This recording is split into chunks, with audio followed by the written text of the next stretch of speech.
one last time. I can feel that burning deep inside. Gonna give it all I am. Gotta feel that power in my hands. Beat of the drums rushing through my skin.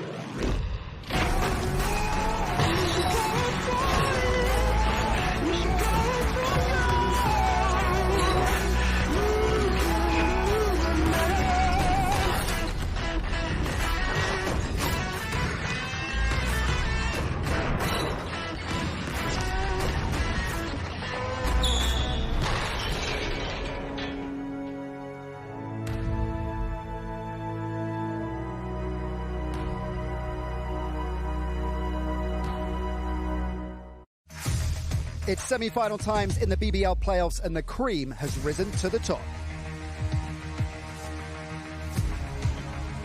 The regular season's top 4 teams have all made it through to stake their claim, looking to land the final silverware of the 2021 season. Randall down to Walker, spins and Jim almost brings the basket down. What an introduction.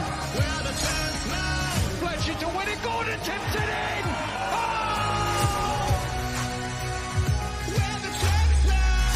Williams in the corner! Oh my! Doug Williams, what a shot on the buzzer!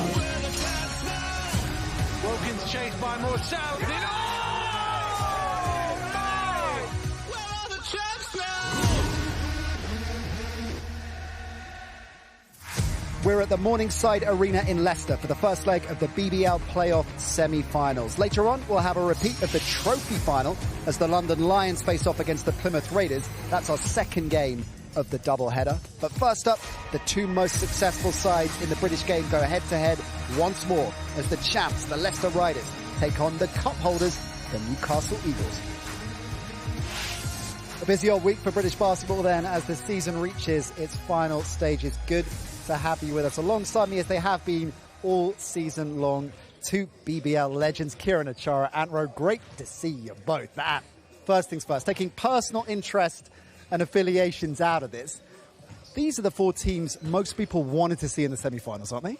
I can't help my emotion of excitement that this is it. Top 4 teams. This is what we wanted to see. And this fixture right here, the Newcastle Eagles versus the Leicester Riders. This is the matchup over the last decade that we just salivate of a British basketball fan. We've talked, Kieran, for quite a few weeks now about how wide open these playoffs had the potential to be. And you're looking at the Final 4 now, and you can make a strong case for any of these teams going on and winning the whole thing. You definitely can. You know, I don't have the affinity that our man Ant Rowe has to certain teams, but it's a very competitive group here, and I think it's going to be a very competitive playoffs. Lots of winners out there as well. Of course, the Lions trophy holders, the Eagles, the cup winners, and the Leicester Riders crowned the champs since we were last on air. A win over the Phoenix meeting.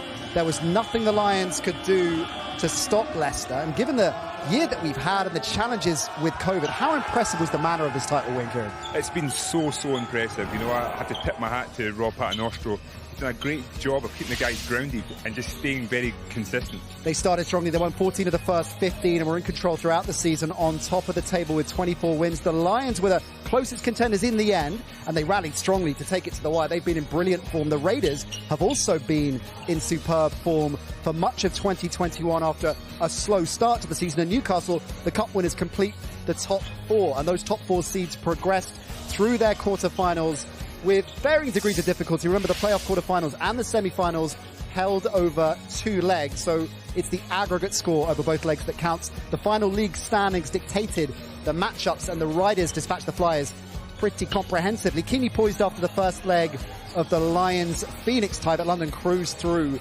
after a big win in the second leg. The Raiders' first leg against the Wolves was a thriller, but in the second, Plymouth, led by Ricky McGill and Ashley Hamilton in particular, won through in the end. But the tie of the round was undoubtedly the Sharks-Eagles matchup. Narrowly for the Eagles going into the second leg, and they were in deep trouble as well, down 14 points at one stage in the fourth quarter. But they battled back, and it was Justin Gordon who stepped up, tipping in with less than a second remaining to tie the game and send the Eagles through. And I think if you grab a dictionary and look up the definition of clutch, I suspect it will say Justin Gordon. It would indeed. And look, a huge piece of that puzzle, the clutch just there, was Ramon Fletcher as well. He averages 10 assists a game, and that won't be any more valuable than any of the others he's done all year. What does a win like that do for the morale of the Eagles coming into the semi-final in a game like this? It gets them going. You know, in my mind, it's galvanised them. They've got to the point that they haven't had the greatest of seasons, but they're right where they want to be, and they know they've got a lot more to offer. Brilliance from Gordon. Heartbreaking defeat for the Sharks. Their skipper, Mike Tuck, I'm delighted to say, is part of our crew all season long, with us once again. Mike, I told them not to put that on your monitor. I'm guessing it still feels a little bit raw. Nat, I thought we were friends here, buddy. You're just throwing salt in the wound over here, man. Not my call. But credit to the Sharks team, though. It's a young side, isn't it, that will learn a lot from that experience. Hey, we played hard, and we eventually had to go home, but I'm really proud of the way my guys played and really stepped up in that first round. As a player who's experienced the latter stages of the playoffs, what mindset are the Eagles and the Riders players trying to get into right now, minutes before tip-off in the first leg? Well, you got to be extremely focused in a game like this, and it's a two-legged aggregate score series. So you're playing this first game to get through to the second game. You got to give yourselves as good a chance as you can in this first game, because if you don't, you can end up losing on aggregate, and it's a quick trip home. Mike, it is good to have you with us. We'll check in with you in a bit. If you look at the head-to-head between the two, honours even. They played each other 6 times. Both teams have won 3. The Eagles edged the Cup semi-final between them on the way to their ultimate success in that competition. They played each other a lot. What impact, Kieran, does that familiarity have compared to the start of the season when both sides were feeling each other out? Well, I guess it comes down to the end of the season. You know, they felt each other out. They understand the way each team plays. But I still think there's a lot in the tank. They've got 2 great coaches who have a lot of strategies and different little changes they can make to the game. So I'm excited to see what little wrinkles the coaches have put in for tonight. You can see the players warming up behind us, and they arrived here at the Morningside Arena a little bit earlier on. Leicester landing first, followed by Newcastle. It's a real mix, of course, in both rosters of seasoned vets and young players new to the BBL, including, amongst both sides, 2 backcourt generals who have been driving things, and Mike caught up with them a little bit earlier. It's the semifinals. How does it feel to be here? Feels good, especially this year, going through a lot that all these players, all these teams, all these organizations went through. And a tough first round, as you know, going against you guys, and we're just feeling fortunate to make it here. It's not promised. You don't just come here every year just because of name on the front, so we're not going to take advantage of it. Gino, you're here at the semifinals. How does it feel to be here? It feels great. You know, it feels like a lot of hard work has paid off and got us to this point. You know, we've had a really great week of practice. Obviously, last week's games went well enough for us to be here, so I think myself and everybody else is excited for the opportunity and ready to get back on the court and play basketball. Very tough win in the quarterfinal. Talk about that momentum and what that win means coming into this game. You know, when you have games like that, it tests your ability to fight through tough games, and you're battle tested. You're battle tested every single game. We've been battle tested all year, you know, with adversity, and I think with a game like that, it does nothing but push us into the right direction. And obviously a huge win in the quarterfinals. How's that momentum going to carry you into this game? Yeah, I think, you know, anytime you're able to win and advance to another round of a playoff format like this is just going to give you confidence, you know, moving forward and let you know that you're doing the right things on the court. So hopefully the team can take that and take the things we've been doing in practice to try and, you know, build on, like you said, the momentum that we created last week. Let's talk a little bit about the Riders. What can you expect from them today? I mean, with Leicester, you know what to expect. You know, they're going to fight hard, they're going to defend hard, and they're not going to get out of their game plan. You're not going to rattle them. You know, you're not going to blow them out by 40 or anything like that. So you got to stick to the scouting report because they for sure will. 2 of the very best in the BBL. They both have brilliant seasons. Both have legitimate claims, Kieran, for league MVP, don't they? They definitely do. And you know, if you were to ask me the question right now, I wouldn't know where to place it. They're both great at what they do, and they both carry their team. Different characters, of course, in a locker room. Some that can't wait for the game to come, to bring it on. Others that are nervous. What were you like ahead of a big game like this, Sam? I was pretty vocal. I was one of the leaders, and I liked that responsibility. But inside, I remember being nervous and not wanting to show it. So I would like a little 15 minutes by myself just to collect my thoughts and then ooze confidence to the rest of the guys. Cool hand Luke is what you're saying. Let's check in with a man who's seen it all plenty of times before. The Riders coach Rob Paternostro is courtside with Mike. Hey, Rob, you're here at the semifinal in the first leg. How does it feel to be here? That feels great. It feels like a different place. You know, obviously on the way in it felt normal, but as soon as we walked in here, it looks like a totally different place. So exciting times, no doubt. Definitely exciting. And how did it feel in the first round getting here to this moment against Bristol?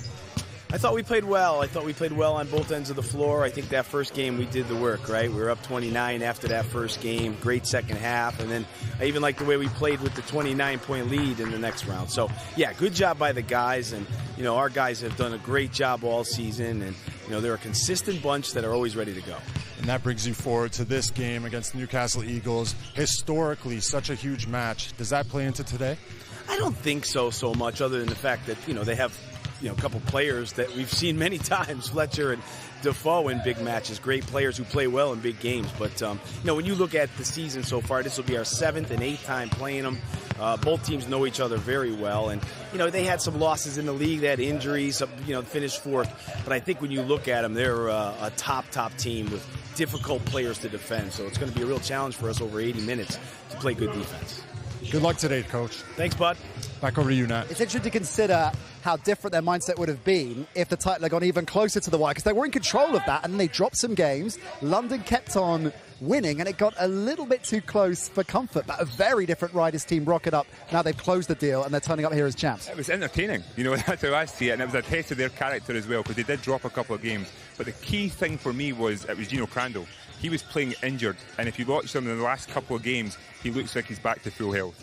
We hear a lot about an identity of a Rob Paternostro's side and defence first, but this is one of the strongest offences in the BBL as well. Is this maybe perhaps a more complete Riders side this year than you've seen in successful Leicester teams in previous years? I think so, Nat. That's how we'd won previous championships here. Before was through our defence. But this year they've shot the ball so efficiently as well. And they've got individuals on their team that have just bought into the team as well. Team chemistry. You know, when you look at their starting 5, you know, can you pick out one superstar all but, you know, Gino Crandall? You can't really, but they've all contributed each and every in their own way and made this the best team in the league. All right, let's hear from the Eagles head coach now, Ian McLeod. He's courtside, Mike. Hey, Coach. Welcome to the semi-final. How does it feel to be here? Yeah, feels pretty good, Mike. I know it's tough for you to ask me that. But yeah, we're happy to be here, but hoping to advance. Definitely a momentous win against us in that first round. Do you guys feel like you're more battle-tested now? I think so. I mean, we were down 14, as you know, 7 minutes left. If that had been the other way around and we kind of limped over the line, that might be a little bit different for us. So we'll certainly take some more momentum. We didn't panic in that last 7 minutes, so I think we did build something there. And a huge matchup against the #1 team in the league right here. What are your keys to win today? Well, we know how consistent they are. We know they run a lot of sets. You know, they're very systematic in what they do. We need to be disruptive.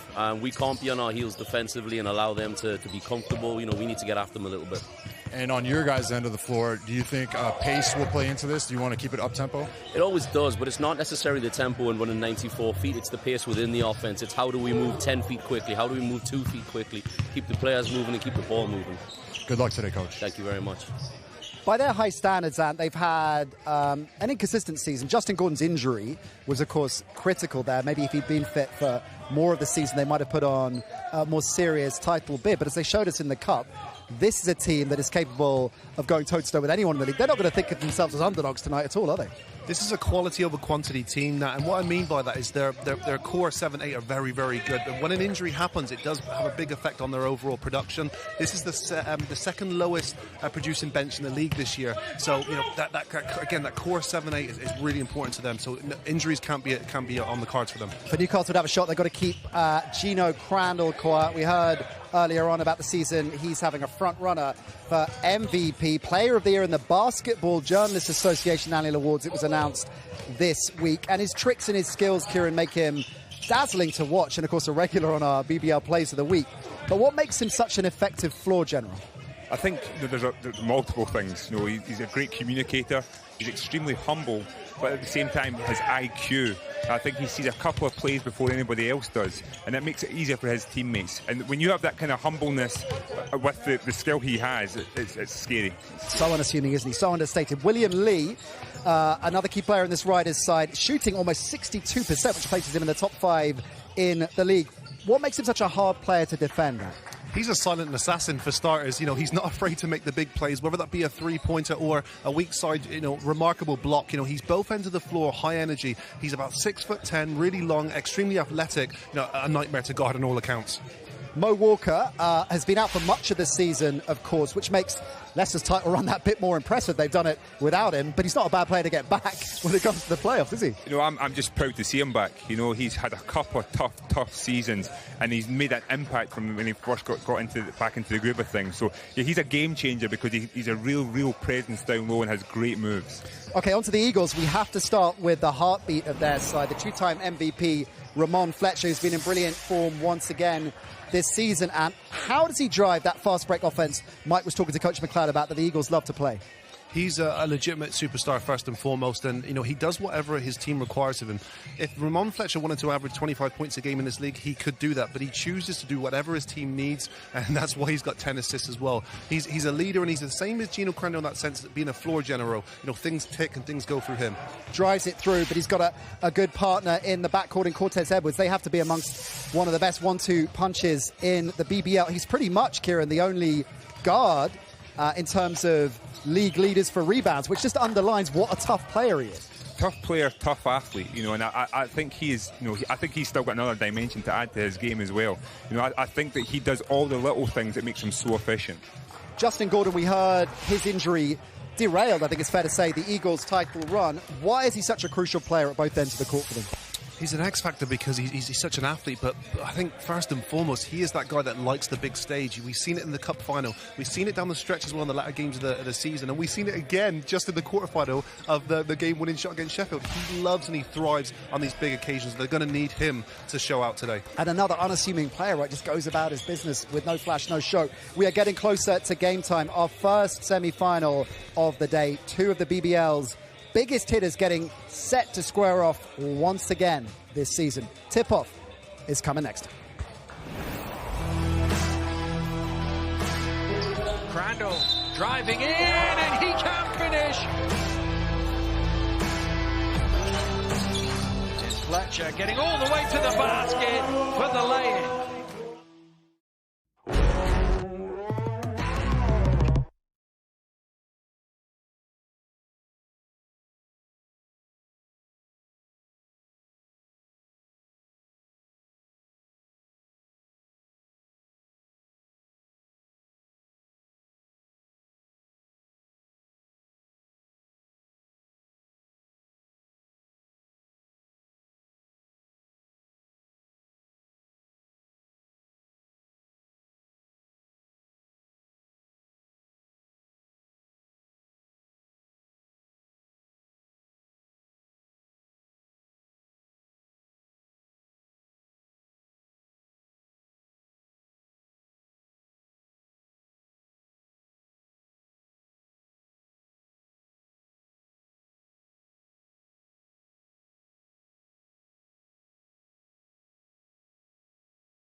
Welcome back to Leicester as we continue our build-up to the first BBL Play-Off Semi-Final of the day. the first leg of the champs, the Leicester Riders, and the cup holders, the Newcastle Eagles, squaring off. Of course, final few minutes before tip. So what are players looking to do, Kieran, in terms of mindset, getting their heads right as they're warming up? I think it's just kind of get a feel for the game. You know, they've got the butterflies going. You're thinking about, okay, we need to get this win to get to the finals and so forth. But at the same time, it's kind of keeping that rhythm. You know, this is something we've been doing for a long time. It's no different, but we know what we're capable of doing. And that's, for a lot of players, it's very different. For me, it was always about finding my rhythm, feeling as comfortable as I can be, and knowing that I was ready to perform. That is the trick, isn't it? Treating this out like any other game when it isn't any other game. No, and these two teams are 3-3, so that there's really nothing separating them, you know, historically this year. But I think you've got to focus on the correct things that you've got to do to execute the game, but also know your scout, know know who you're defending, and know what you need to be doing collectively as a defensive team. How big an advantage is the home court setting going to be for the Riders, do you think? I'm not sure it is the answer to that question, because it doesn't look like this is the home court. This is a remarkable transformation. This looks like we would be in a Wembley or O2 Arena, etc. So, you know, inside, I think that just, you don't think about that. You know, yes, you slept in your own bed last night, and that could come into play, but right now, it's two teams on the centre stage looking to win a ball game. I was saying they don't even have the home comforts, right? They're not even in the same locker room. You know, that it's a very, very different feel for this game. Now, we're looking at the Leicester roster here. We did a feature on Mustafa Heron a few weeks back. One of the things in particular that stood out was that he said it's all about the team. I'll do whatever it takes. That winning culture, that continuity of approach, that is both of those things integral to their continued success. Very integral, but at the same time, he has stepped up his game to a whole different level. I would be scared to see the kind of player he would be if he had a full season under his belt at the BBL. He stepped in, of course, when Zach Jackson went out with a season-end injury. How different has the side been with Jackson out and Heron in? I think it's very different because I think Heron's a lot more aggressive. You know, he makes a lot more plays. Jackson kind of fitted into the mould and played a great job defensively. We look at the Newcastle roster. Outside of the players that we've already looked at, who else on the Eagles side, within the Eagles lineup, could be instrumental tonight? Louis Sayers, for me, is an X-factor here. If he's shooting the ball well, this Newcastle Eagles team becomes incredibly hard to defend, and that's what he can do. He can give you 12, 15 points in a hurry because he shoots the ball so well. All right, let's check back in with Mike Tuck, who is courtside for us today. Mike, Gino Crandall told us earlier in the season how frustrated he was that two of the few losses that the Riders have had this season were in the Cup and in the Trophy. And he said that really steeled the Riders' resolve to go on and win the title. But with back-to-back knockout tournament losses, is that going to be playing on their minds at all today, do you think? I think, yeah, it's going to be in the back of their head that they thought they should have been there, and now they have another opportunity in front of them to get there. I think another thing that will be in the back of their head is that loss that they had to Newcastle about 3 or 4 weeks ago, right before the season ended. So, you know, a 10-point loss up there, that's going to play into that game today.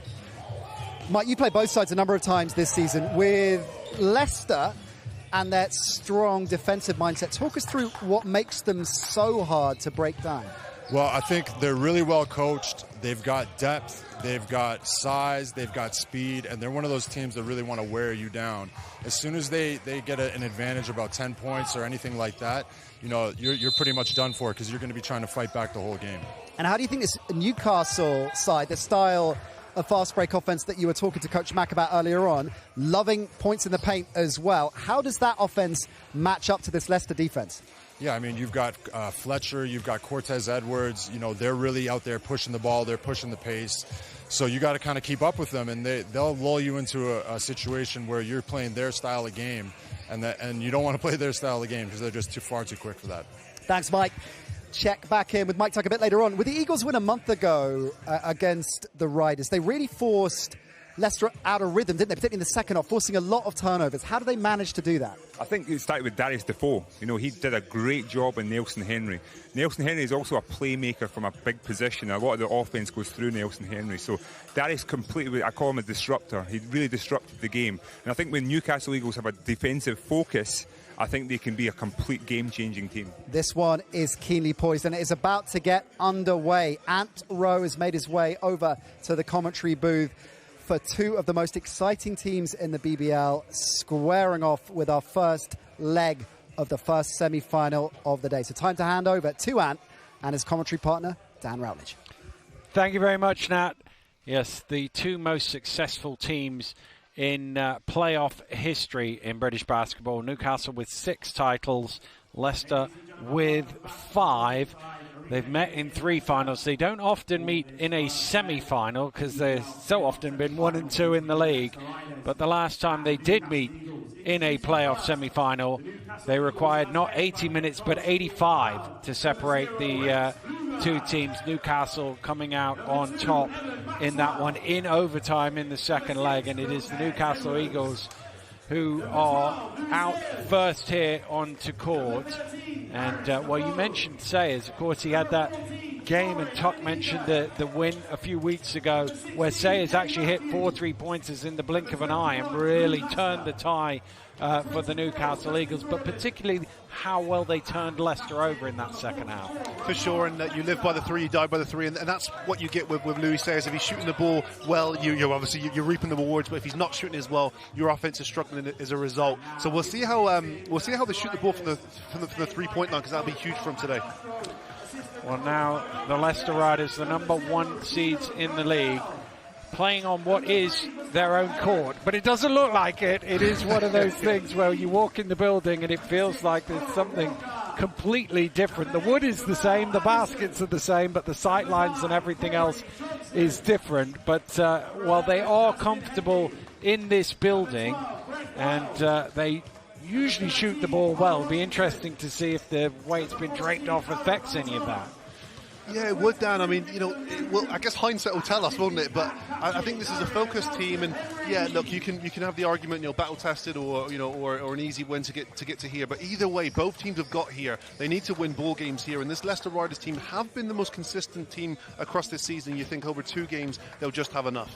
And what they've been able to do in that, with the injury to Ali Fraser, who's still out, and we're not expecting to see him again, is get Mo Walker in playing big minutes for them. So that's been key.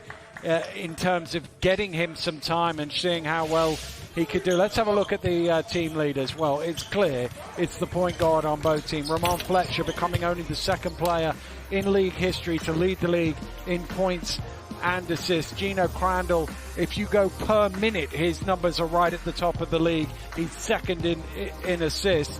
Those 2 guys are obviously dominant players, but they contribute so much in terms of how well they run their teams and get other things going. They do, Dan, and they control it so much so that they'll dictate how much they're looking to score the ball as well. It'd be really interesting to see, if Gino, Ramon Fletcher, how aggressive they are looking for their own shots earlier in these games. But look, we have an all-star matchup here in Gino Crandall and Ramon Fletcher, and everyone at home sit back and watch and enjoy, because these 2 are legitimate superstars. Well, we look at the team stats, and Leicester led the league in actually points conceded, which it didn't look like they were going to do, but 77 is a lot more than the old 67 that they used to keep teams to. They do score well, and you can see the 2 teams 2nd and 3rd in scoring in the league. Well, they score the ball a lot better than some of our historic teams here. So yeah, that's been the trade-off for them, and that's been I think the difference in identity this year. They've had players like Darian Nelson-Henry they could go to get a 70% shot, or William Lee in the 60%, and then they've got shooters in Corey Johnson. So very talented offensive team this year. 2 great rivals going head-to-head. We will have tip-off very shortly. We'll be right back after this break.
Welcome back to Leicester.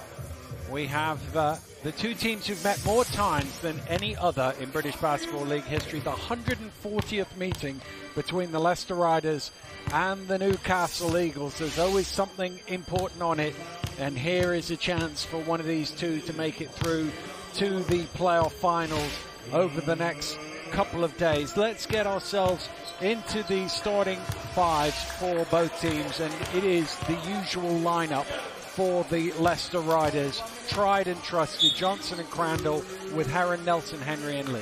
And this is a five that's been, switched in and out over the last coming weeks. Crandall was with injury, William Lee also with injury. So I think Coach Panos should feel pretty good about this five, and Mustafa Heron as well, just growing in confidence and a formidable scorer in himself.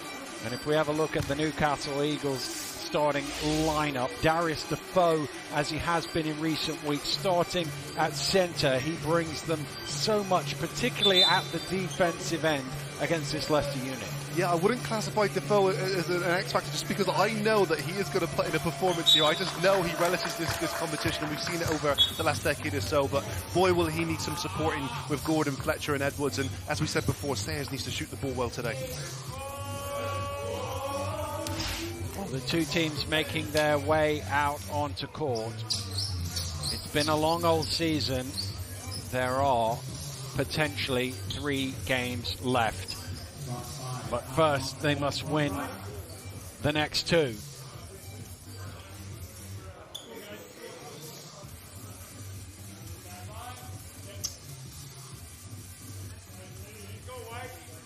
We are ready to go. The teams, as ever, will take the knee ahead of tip-off.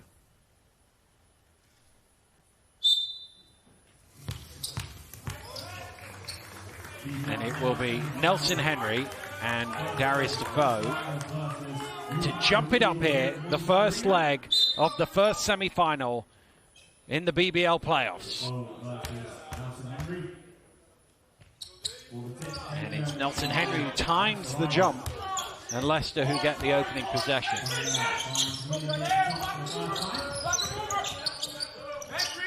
Johnson. Crandall over to Johnson. Nice pass down to Nelson Henry. Has the size against Gordon. Sells the fake and finishes well. That is a Leicester Riders offense right there, Dan. Patient, clinical and well executed. Nice finish there from Nelson Henry down low. Here's Fletcher. Getting it down to Darius Defoe. Oh, what a follow from Justin Gordon. There's a foul in there as well. A free throw coming. Wow, both teams going to their big man early, but it's Justin Gordon who snatches that from Nelson Henry above the rim to put it back for the and one. Well, he, of course, was the MVP on this court in the cup final. Yeah, he's hitting on top of the head. All the way. Crazy. I got ball out. He mixes the free throw, and Lee with the rebound.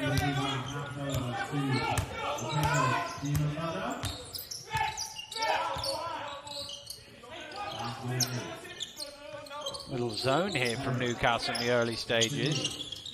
Got to find Johnson for sure. He gets into the runner a little bit shortly with the offensive rebound, and he gets an easy 2. And that's what you've got to watch, the activity from William Lee for the Leicester Riders and Justin Gordon, as we've already seen for the Newcastle Eagles. Both athletic, active offensive rebounders.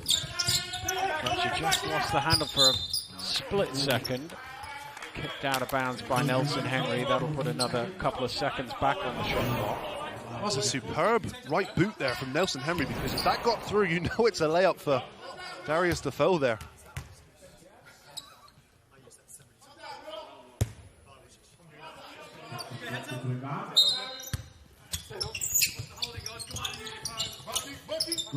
Gordon, Fletcher hadn't come back into play, and for some reason he threw it to him. As quick as Fletcher is, he couldn't beat the travel of the ball there. Just came in very fast. Here's Johnson. Crandall around to Lee for 3. Strings it! Oh, good start to this game for William Lee. 5 early points from him, and shot looked very confident, very clean. Defoe. Backing down. Stepping in and dropping it in for 2. Interesting matchup for Newcastle Eagles there. Nelson Henry already picking up his first foul.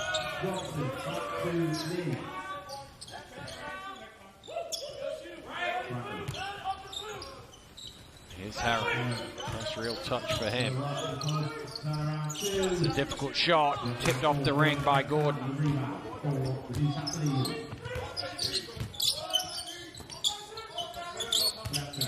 Fletcher again in the pick and roll, driving himself and getting all the way to the basket. So good at that pick and roll just because his vision's so good. Didn't need to pass the ball there, scoops the ball up over in the rim. Heron driving to the hole, that will count. He takes the foul. Bonus shot coming. Wow, Mustafa Heron showing us his athleticism there. Taking it to the rim and able to switch back to his strong left hand. And great finish. Well, Kieran talked about it at the top of the show. It took him a while to get his legs back in. He hadn't played for a long time and find his way into this team. But certainly, as the season finishes, he seems to be on an upward trajectory. Yeah, and I think what I respect about him the most, it's very easy when you're known as a scorer to come in and just start jacking shots, 15, 20 shots a game, but he hasn't done that. He's been patient, he's done it within the system, and boy, he's Leicester Riders reaping the rewards. Nice first step from Edwards. Foul called on Johnson.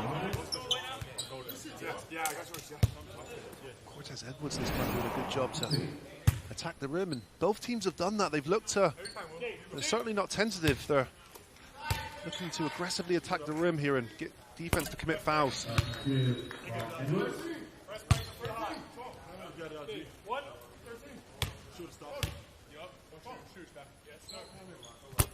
Both good from the free throw line. Leicester ball from the end. Newcastle with a little pressure up court, dealt with easily enough. Lee, long elbow, short. Fletcher out to Defoe, puts it on the floor, drives into the hook, tough shot over Lee. It's a really good contest, isn't it? Lee, taller, strong, more athletic, excuse me.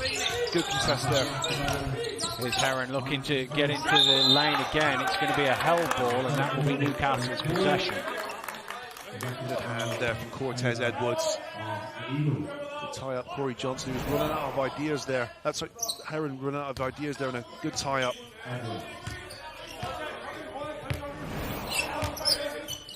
Here's Edwards. Oh, Fletcher wasn't looking. Crandall will chase it down. Fletcher was too busy complaining to worry about running back, and an easy score for Crandall. Good persistence there from Crandall. They could have very easily let that was dribble out of bounds, but he chased it down, was quick enough, and that's easy 2 on the board. Fletcher around the screen, kicks out Edwards for 3, knocks it down. Cortez Edwards with the triple. That's your point guard running the show there. Comes off that screen nice and quick. Finds the open man. Cortez Edwards does the rest. Heron passing it towards Nelson Henry, but well read by Edwards. Great. Oh! William Lee with the block. Wow.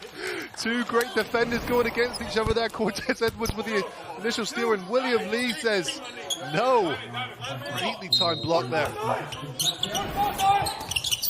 Still a Newcastle ball. Gordon with the spin. Knocked away. Crandall has it. Off and running. Edwards chasing him. Crandall will get all the way and lay it in. And an early timeout in the game for Coach Mack. 4 minutes played. It's only a 3-point game. But I think he's probably worried about plays like that where they've turned it over and Leicester got easy run-outs. The intensity on defense is, from both teams is up there, but I would say the Leicester Riders have got that next level there where nothing's made easy for this Newcastle Eagles offense at the moment, and as we've seen already, a couple turnovers there which lead to wide open layups for Gino Crandall. You're not going to catch the open floor. Well, that's the issue, isn't it? I mean, over the years, we've always said, you know, Newcastle want to get the score up and Leicester want to keep it down, and this year perhaps not so much because Leicester can score with anybody, really. Yeah, that's it. And look, the moral of the story here is don't turn the ball over, isn't it? And Newcastle Eagles just have to, take care of the ball And especially the positions where you turn the ball over as well. It's been crucial for them in those last 2 plays there where they've turned the ball over because it's led to wide open baskets. But I think Coach McLeod here will just be looking to re-emphasize to these guys that they need to look after the basketball. Well, again, it's something we've associated with the Eagles over the years, punishing your mistake. But Leicester with 7 points off 3 Newcastle turnovers in 4 minutes. And it's been all defensive led as well. If you remember, a few plays before, Cortez Edwards has a certain layup there, but William Lee comes across and blocks shots. So it's the Leicester Riders that are inserting their authority at the moment on the defensive end. Both teams come out with the same lineups that went into the timeout. Leicester this time showing a bit of full court pressure. Again, Newcastle dealing with it comfortably enough, but it has tipped some time off the clock. Sayers down to 6 on the shot clock. Defoe, cross court. Fletcher for 3. Back iron. Crandall with the rebound. Gets it to Lee. Crandall to Lee. Floats one up and in. Well, that's a two-man game. 1-2, 1-2 there between William Lee and Gino Crandall. A nice soft finish. Good hands from Lee to knock it loose, but Fletcher stays with it. Fletcher is so good in there. He's, below 6 foot, let's just put it that way. And he's such a good finisher around the rim. Nice head fake. Did he walk with it? Yes, he did. Another good finisher around the rim. And Nelson Henry. Great post entry there. He's held Defoe off, and good pump fake again from Nelson Henry, but I couldn't see his feet here. There, the jump step before. Good call from the referees who are on the beat today.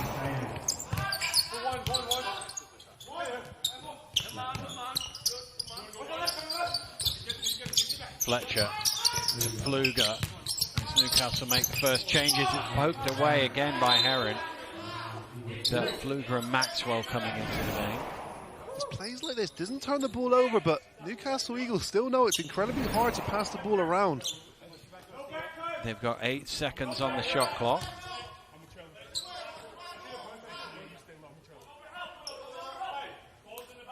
Ball's in the backcourt.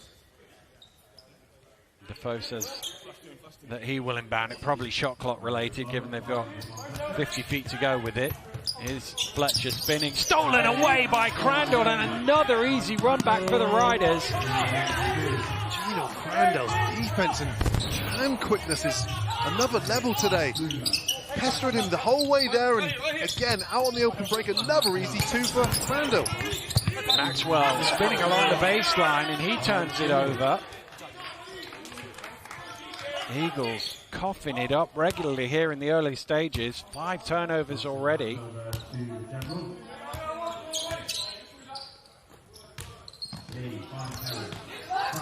Crandall. Lee. Down to Nelson Henry. He's kind of trapped. Time running out on the offense for Leicester here. That's a flop, says the referee. Basket is good for Heron. Heron is happy that one got to go. And a nice post move from Heron, who, again, versatile in his scoring. He's got size advantage over Fletcher there. Defoe can't get the bucket. Leicester pushing the other way. Momentum with the Riders here. Here's Lee inside off the back of the iron. Maxwell with the rebound.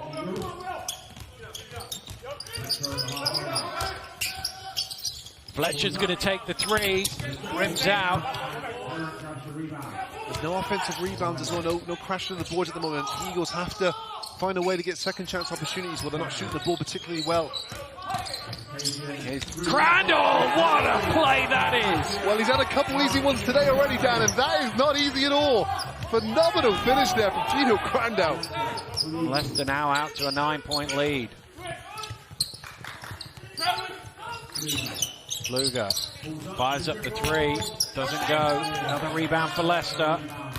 Eagles have to be disciplined here. They don't need to shoot themselves back in the game. This is an 18-minute game, remember, over 2 games. So Heron strokes it, and Leicester by 11. I think Coach McLeod, if he hadn't called that early timeout, would want one now, but can't leave himself with none in the second quarter. I agree, Dan. These 2 offenses are contrasting right now. Defoe driving in, knocked away by Lee. The foul is called. And the Leicester substitutions that have been waiting for a few minutes to come in are going to enter the game for the first time. First change in the game for Leicester. Newcastle also making a switch. I really like that foul, Dan. William Lees fouls him hard enough where, you know, the probability of making the shot is very slim, but not so much where it's an unsportsmanlike foul. But what it does when a team's going for a drought, they still haven't scored a field goal, even if he scores 2 free throws here. And again, that cements some doubt in your team mentally when you're trying to score the basketball. Interesting matchup question here at both ends of the floor, with Anderson coming in and Walker coming in for Leicester. Obviously, Defoe and Maxwell still on the court. Anderson, we've seen, obviously, you know, one of the top defensive players in the league, made the defensive team of the year, so he can guard pretty much anybody, but it's a different, he's going to be playing a big body, put it that way, whichever one he lines up with. For sure, and I don't think that'll phase Washington for 3, straight in the game, first touch, count it. That's your impact of your bench right there, Connor Washington. No stranger whatsoever of playoff finals.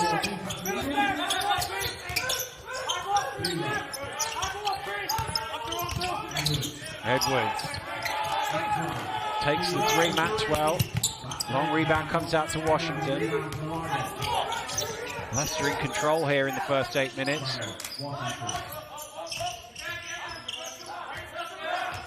Washington.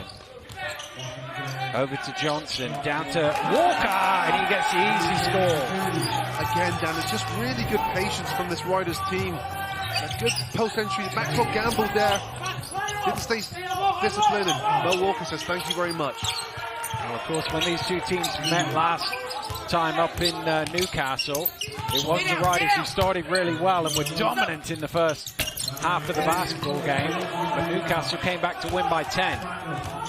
Crandall to Johnson, steps into the 3, that is good, and Leicester have 32 points on the board here, still a minute and a half left in the first quarter. Wow, and it's all based on that defensive frenzy that they're going for at the moment, the intensity on the defensive end, you can really feel it. Edwards out to Pfluger. Finally Newcastle get the scoreboard ticking. Much needed win, that much needed bucket there from Pfluger, that was huge.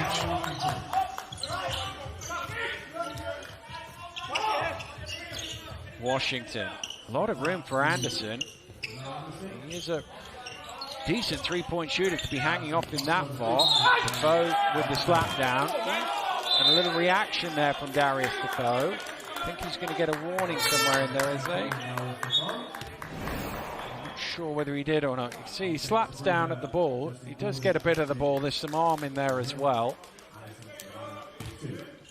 Jamal Anderson doing a good job as well of staying true to the game plan here and attacking the rim, getting defenders to commit fouls. It's only the 5th foul of the quarter. Leicester have 3, Newcastle 2.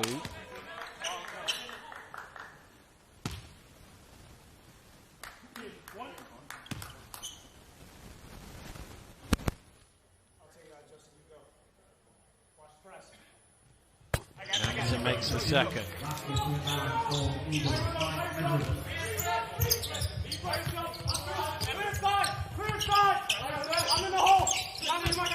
Edwards, cross-court to Pfluger.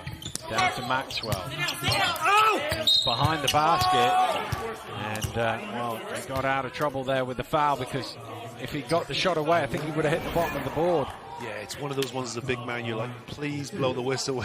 Maxwell, welcome that whistle blow, because you're literally in between a rock and a hard place there with a 6'10" Mo Walker not moving an inch. And being behind the rim is really difficult to really get that score to go. Well, he'll get a chance to get the 2 points from the free throw line. Thought he was really important for them in the last few minutes when they came back against Newcastle. He came up with some big, against Sheffield, sorry. He came up with some big scores late on in that quarter-final victory.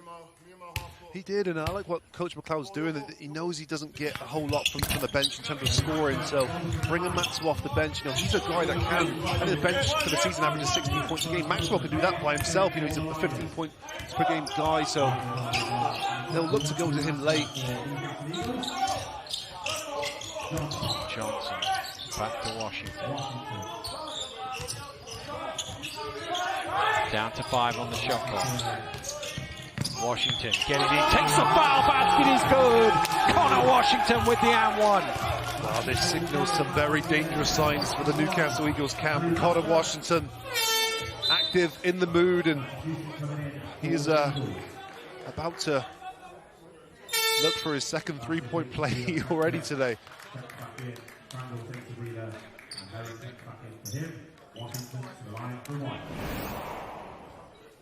Well, this is already the best quarter since 2014 for the Leicester Riders. Wow.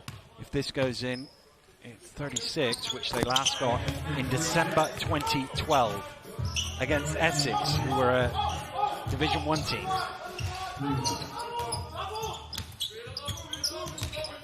Wow. Here's Fluger.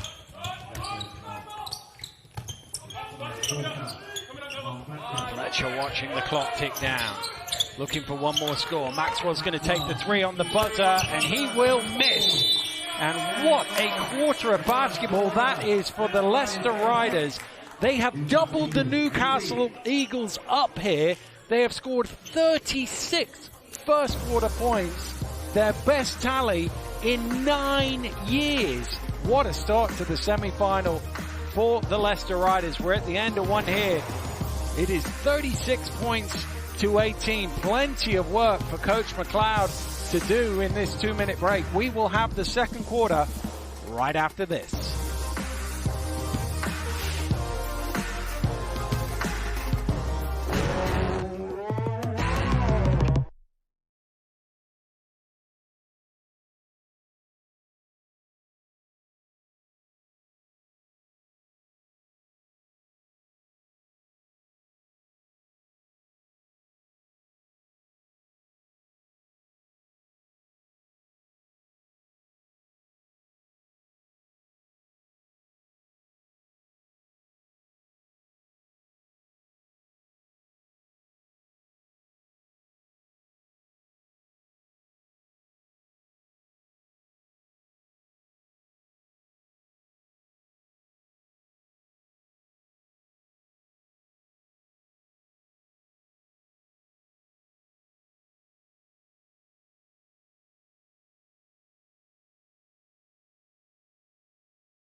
Welcome back to May Madness here, where the Leicester Riders have had their highest scoring opening quarter in almost a decade to lead by 18 in the first leg.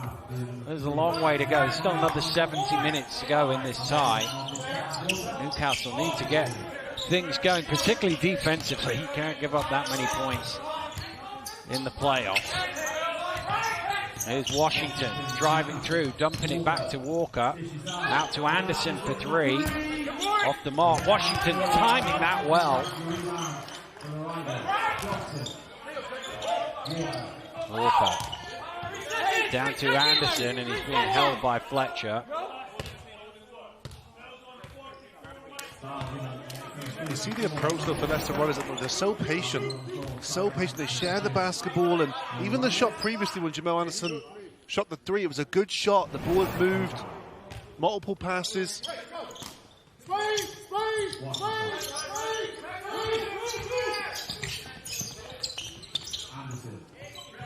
After the low block and Walker. Looking to go along the baseline, use his strength. He's blocked by Gordon, and it will be a Leicester ball. It was good help from Gordon there. Maxwell gave him a little bit too much of that baseline, but Gordon comes down to help. 0.8 on the shot clock. It's got to go straight up for Leicester. Johnson fires it away. Rims out, but another offensive rebound. And Mo Walker driving strong off the glass. Absolutely huge move there. And the Leicester Riders have 3 attempts there at the basket in that one exchange, and they convert finally. Come on, yo, you gotta give me that one. Foul called as Gordon drives. And that's the thing, isn't it? Because Newcastle have struggled to stop Leicester. They come up with 2 stops in a row, and Leicester still get a score on the possession. And they did something as well that the Newcastle Eagles haven't done, and they've shot the ball so poorly. The Newcastle Eagles are 1 for 6 at the moment, but offensive rebounds just haven't been there. You know, usually when you've got balls flying everywhere, hard work alone will land a ball in your hands. You know, and Newcastle Eagles just haven't been that hungry chasing down the boards. And in contrast, you just saw this is a team that just scored 36 points in the first quarter. Yet they're the ones playing that they just that they haven't scored yet. So well, Leicester haven't missed many shots, but they've still got more rebounds under their own basket than Newcastle do. 4 offensive rebounds to 3 defensive rebounds. Oh, turned over. Well, Washington is able to keep that alive, but he just touched the line. Great work again from Edwards. And amazing work from Conor Washington there as well. Okay, yes, the Riders will get a turnover here, but what won't happen is Cortez Edwards comes down the other end and lays it up for an easy 2, like the Leicester Riders did in the first quarter. Well, Edwards has been well clear at the top of the league in steals this season. Here's Fletcher with some room, shut down quickly by Anderson. Maxwell getting it back to Fletcher. Shot clock runs out. Just couldn't quite get the ball. You could see he knew the time was against him. 0 up. Well, frustration started to come through now. You can see whether that be communication or not, everyone being on the same page, but shot clock violation that does not help their cause.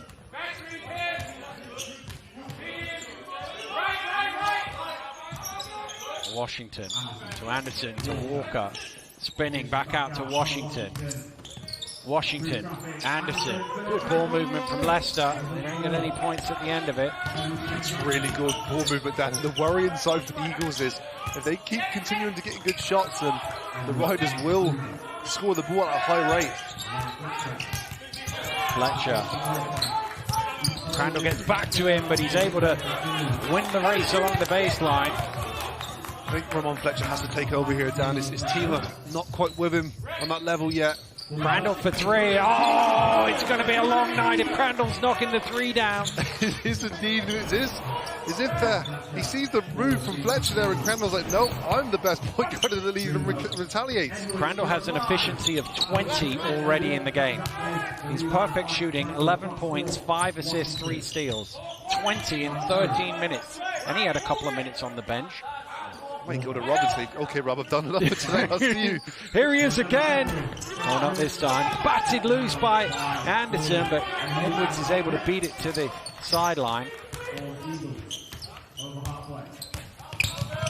Edwards driving in, gets the shot away, nearly gets his own rebound. That's going to be a foul on Heron. That was a good compete for the ball there, and I think encouraging sign that Cortez Edwards is the one chasing it down there. Yeah, it looked like a pretty 50-50 ball to me. Well, he thought it was a jump ball, Heron, when he turned around. Referee showing his number to the table. Gordon. Swiping through, takes the foul from Anderson. I think that's his second. No, it's his first, my mistake.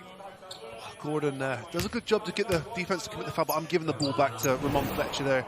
I think Ramon Fletcher's got to have a period of this game now where he looks to create for himself, and naturally that sometimes opens up for everyone else. Here is Fletcher. Knocked away. Defoe will be able to keep that alive. There's only 5 on the shot clock though. Gordon needs to go quick, fakes the three, and draws the contact. He will shoot three. I'll have to see that one again. Gordon does a really good job here. He had very little options and.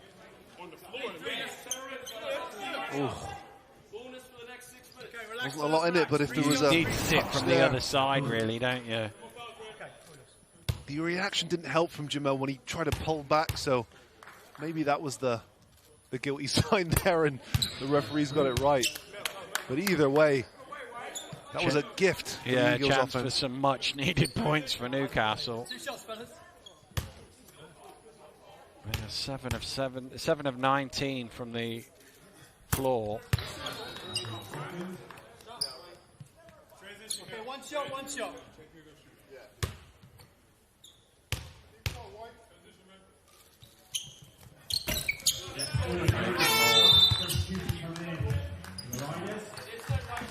Well, Anderson picking up his second foul, and he's too important to risk with 6:47 to go in the first half, so he sits down with Lee coming back in. Anderson and Johnson on two for Leicester. Washington dropping it into Nelson Henry. Took his time, probably should have kicked it out. He's usually really good at that too, of assessing the situation and knowing when to shoot and to pass. Gordon takes the shot himself. Good rebound from Edwards.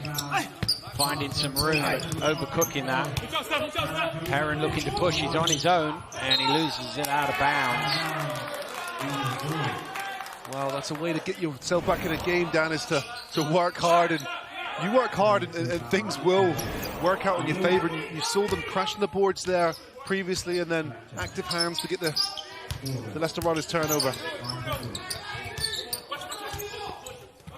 Here's Defoe. Misses that. Washington flying high, so too Lee, who comes down with it. Crandall. Down to Nelson Henry. Gamble by Defoe, didn't pay off. That's a really good high-low pass between the 4 and 5 man, though. Darian Nelson Henry finishes. You can see Nelson Henry point to him and go, good pass. Here's Sayers for three. Back eye, another offensive rebound for Edwards. Gordon with the triple. Offensive rebound starting to make things happen now, and the Eagles have to focus their energies on trying to get themselves additional shots at the rim. And Justin Gordon, who looks very focused, I feel, in this game. He's at 10 points already for him. He's shooting 66% himself. Maybe another guy they need to look to go to. Well, he's certainly been the one in the last few minutes to ask the question of Leicester. And it's forced Rob Paternostro into a timeout. This is one of the weird things about the aggregate system now is Leicester have led by 18. So then they're thinking now, oh no, the lead has slipped away a little bit. And actually, you're still up 15, you know what I mean? It's one of those things where every possession feels more important when they start scoring in a way that they'd be quite happy up 15 if it was a one-off game. That's a really interesting takedown, and sometimes it can help being down, earlier. We've seen it already in this series. The Plymouth against Worcester, and you've got to focus to try and get yourself back in the game. The way you get yourself back in the game is you get stops, you get scores. When that happens, your confidence grows. So then when you do close the margin, you're in a really fortunate position where everyone's feeling more confident and they feel good about winning the basketball game. So let's see. But at the moment, slowly but surely, the Eagles are chipping into this lead. Plymouth were down 17 against Worcester in the first leg. London had a 17-point lead against Cheshire in the first leg, and Cheshire came back to lead late on in that game.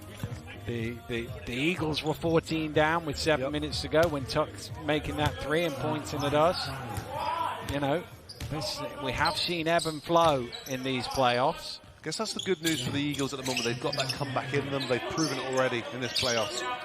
And they've proven it recently against Leicester as well. Here's Nelson Henry out to Heron. takes the top shot off the mark. Remember the first half of that game up in Newcastle, it was similar to this in that Leicester were cruising. Fletcher for three, and Newcastle reeled them back in then, and they're reeling them back in now. Combination of things happening at the moment, Dan. Out of that timeout, the defensive intensity on the Eagles was something we haven't seen yet today.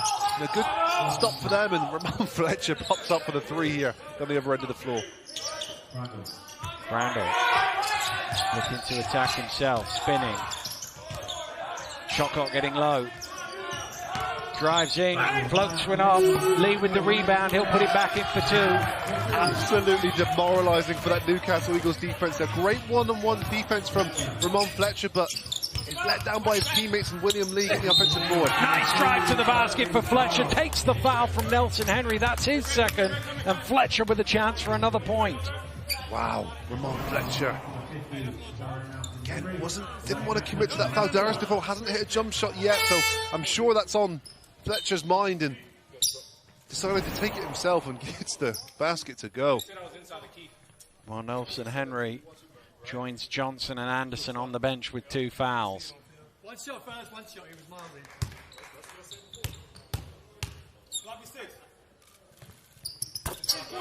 Fletcher converts the three-point play. The gap is down to 11.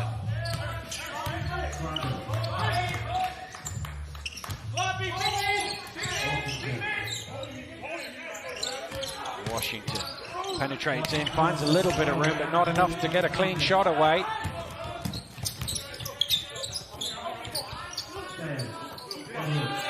Fletcher open for three. Not this time.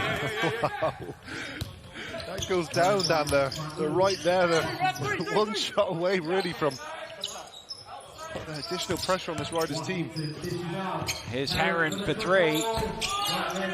Walker with the rebound. Washington reaching round is Edwards. Cortez Edwards, an all-defensive player, and you can see how much he respects Connor Washington's three-point shot. He jumps out there because he knows he has to. Which, strangely enough, a lot of defenders haven't done that this year. Well, timeout called with 3:37 to go by Coach McLeod and the Newcastle Eagles. And interesting, Leicester putting Johnson back in the game just before that timeout, obviously on two fouls, but with three guys on two fouls, you're going to have to take a risk somewhere along the line. I think so. I mean, it's 3 minutes, 37 left. I mean, I think with the second unit, Mo Walker can play some extended minutes here. Jamal Anderson is that guy who's a bit harder to replace. I think especially when Newcastle Eagles are going on a run here, you'd want a defensive specialist like Jamal Anderson to come in here and try and disrupt the Eagles offense here. Well, Leicester with 36 points in the first quarter, but only 9 here in the second. And Newcastle have upped it a little bit, 18 in the first quarter, and you can see 16 already here in the second period. Part of it is Leicester aren't getting the run-outs that they were getting, the points off turnovers that we saw in their first quarter. They got 11 points from turnovers. Newcastle have done a better job of preventing that. 5 turnovers at the first quarter, you said, and they've looked after the ball so much better, and they've actually it's been the complete opposite in that sense. The Eagles are the ones that have gotten the Riders to commit some turnovers here. Leicester ball from the side. Here's Lee. Walker wants it down low. They get it into him. Gordon on his back, gets it away but misses it, and it will be a Leicester ball. Stays with Leicester here, and Mo Walker doing a good job of gobbling up space in the middle of it. Corey Johnson was open there. His Sayers had to come down to help on Mo Walker. You'd expect Walker to score though, so understandable that he took it. He just takes it right at the rim. You'd expect him to score that one as well. Eagles can get it back into single figures here.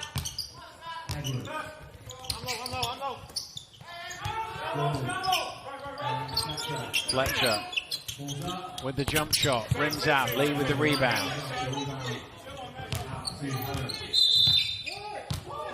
Technical foul called. Not sure who on. Is it? Technical foul is on 0 of Leicester and 13 of Newcastle. Double technical. Crandall and Defoe. Well, it must have been Chapter. I didn't see anything. Let's see if we can see. They're not even close to each other. No, they're not. I don't know. It's a weird one, that. Here's Crandall in the lane. That's way short.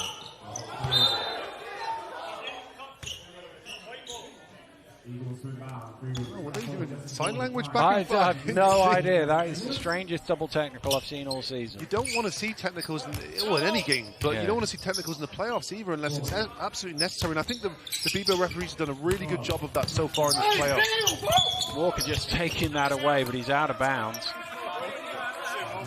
Well, the only game where there was a load of them was the Plymouth Worcester game. And to be fair, you could see that coming the way the game was going, but you haven't really seen it here.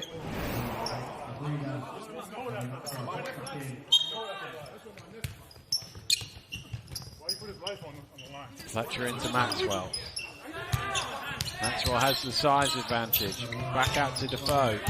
Drives in, off the glass. Batted out by Sayers. New 14 for the Eagles. Fletcher driving in. Oh, lovely.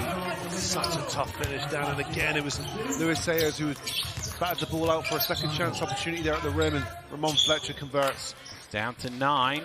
Foul called on Fletcher. Some good resilience from this Eagles team, though. They were staring at a very, very insurmountable mountain to climb. 2 fouls on Fletcher with 2 minutes to go before half-time. Lee down to Walker. To the hook. Get it to go, and that's going to be a hell ball, and that will go Newcastle's way. He's had some decent looks, Walker. They've just not gone in here. Yeah, I agree, and I'm sure he'll want those back, but I think they're still going to go to them. The post-entry passes have been superb from the Leicester Riders, may I add. The lead-in passes, and it's been on the money. Because the Eagles are guarding him on top here. They're gambling in essence a lot of the time, which he catches the ball, he's going to roll into the basket. Here's Maxwell.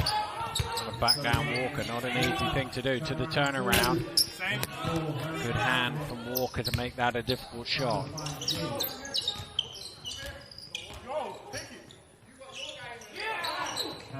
Heron down to Walker again. Looking at his options, using his strength, coming back to the hook, and this time it goes in.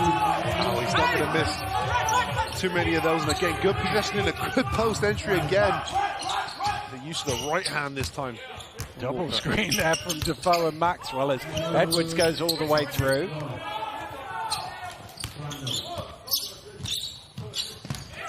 Crandall. Ooh, the lane came off him last.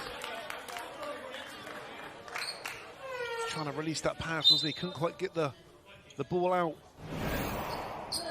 It was in between the two defenders, and a swipe down from Ramon Fletcher, who has to be very careful on 2 fouls. Well,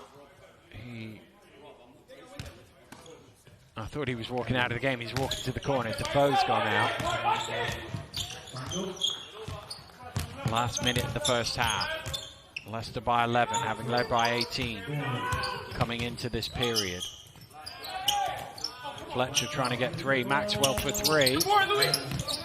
Crandall with the rebound.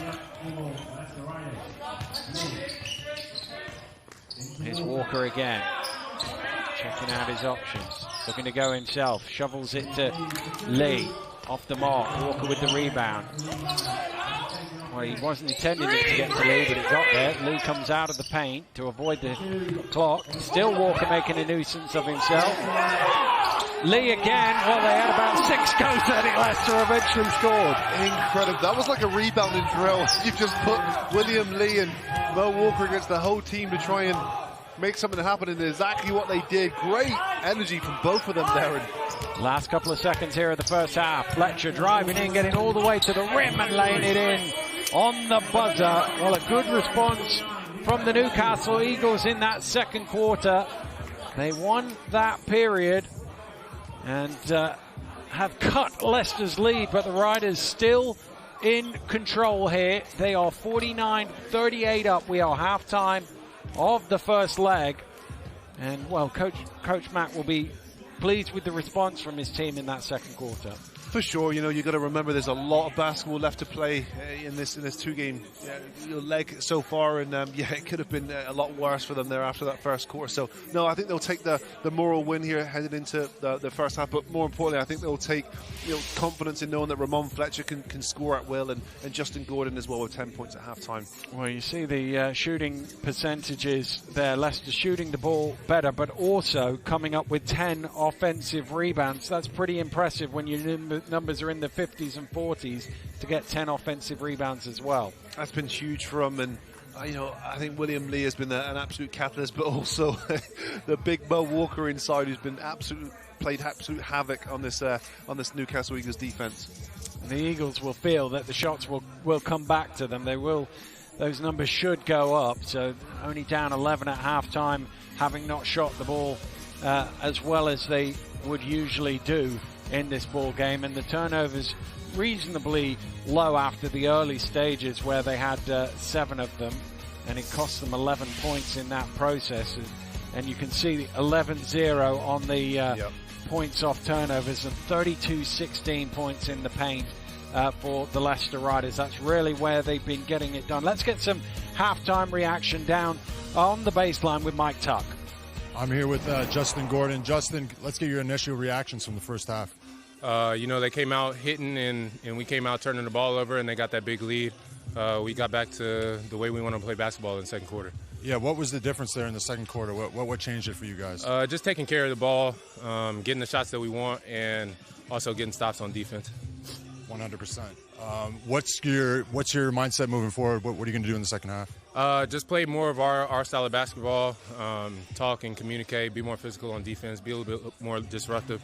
They got a good offense, and it shows when they're in a flow, so we got to do something to disrupt that.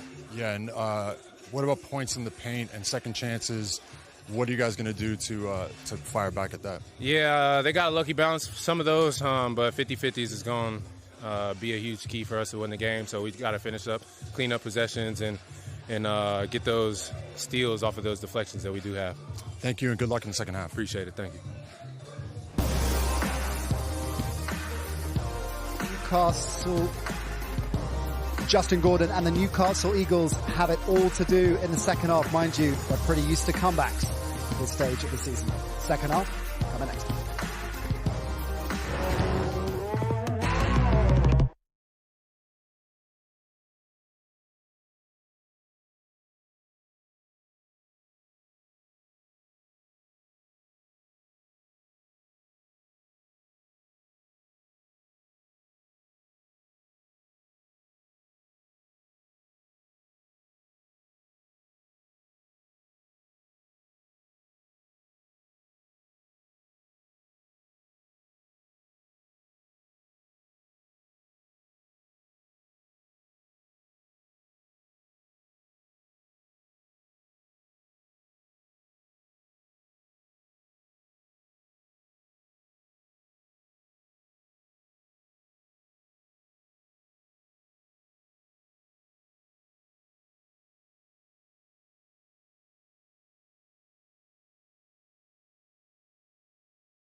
Welcome back to Leicester, where the Riders in control at the moment, 49-38 at the half, and what a blistering start it was for the champs. 36 points in the first quarter. Their shooting percentage was at 78% at one stage. That leveled off, but at the moment, they are in control, and it is an uphill climb for the Newcastle Eagles. One of the reasons why, well, Justin Gordon told us just before the break, turnovers was a big issue for them early on. That leveled off. The Riders dominating rebounds. Mo Walker and William Lee in particular contributing there. It was a near perfect start for the Riders, wasn't it? It was a great start. You know, they were tenacious. You know, they're just getting at it and making shots. And when you're playing that level of defence and making shots, it's very, very tough for any team. Making shots across the roster, they've got to be pleased with what they were getting from their bench. Because, Mike, we talked about the respective bench strengths at the top of the show, and it's the Riders that have had the edge there. 100%. You know, you look at guys like Mo Walker and Connor Washington coming in off the bench. You know, all cylinders are firing if you can get some momentum coming from your bench, and that's exactly what they did. And I love the energy that Mo Walker especially brought into the game. He stepped in the game. He was yelling at people. He was getting in people's faces, and that's the type of intensity you're going to need to get to the next level. Yeah, and I was saying Mo Walker, you know, 4 offensive rebounds. That was given second opportunities. You know, he was a fourth down low. He kept at it, making these shots, and I think that disruption with Connor Washington knocking down shots, it really added that extra element to Leicester's game. Disruption is a great word, the operative word really. When you look at Newcastle in the first half, and this play in particular, Ramon Fletcher, that's so uncharacteristic to see that. Yeah, I'm just looking at that breakdown there. I think he was waiting on a back screen from Defoe, but this one for me is, you know, this is not Ramon Fletcher, you know. But credit to Crandall, getting in Fletcher's face, making sure that, you know, we talk about being disruptors. He just did not give anything easy for Newcastle's offense. Gino Crandall, unsurprisingly, right in the thick of things once again. 11 points and 5 assists from him in the first half. And controlling things at the moment, but an honourable mention to William Lee as well. He is well on the way to a double-double, 11 points and 6 rebounds. Mike, he was brilliant. Yeah, I mean, and the biggest thing I saw from him was he was taking his time on his offensive possessions, but then he was crashing the boards hard. I mean, huge block from him there. So he's doing work on both ends, but I think through that last set of plays, we saw him, he hit the boards and maybe got 2 or 3 offensive rebounds in the board in a row. So, I mean, credit to him. He's had a great series so far, and that's continuing into today. Coach Mack, Eagles head coach, will look at the last game between these two, the last game of the league season. Not a dissimilar situation at the half, and a very different Eagles performance in the second half of that game. Yeah, and I think they'll be very disappointed to give up 49 points. But in the second half, they know if they play that defence, get them to the 80-point mark, I think they're right back in this game.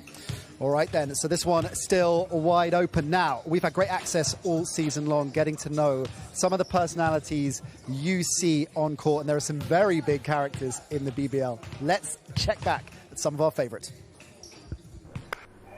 Turn the phone off! It's been ringing all day. We're trying to shoot over here.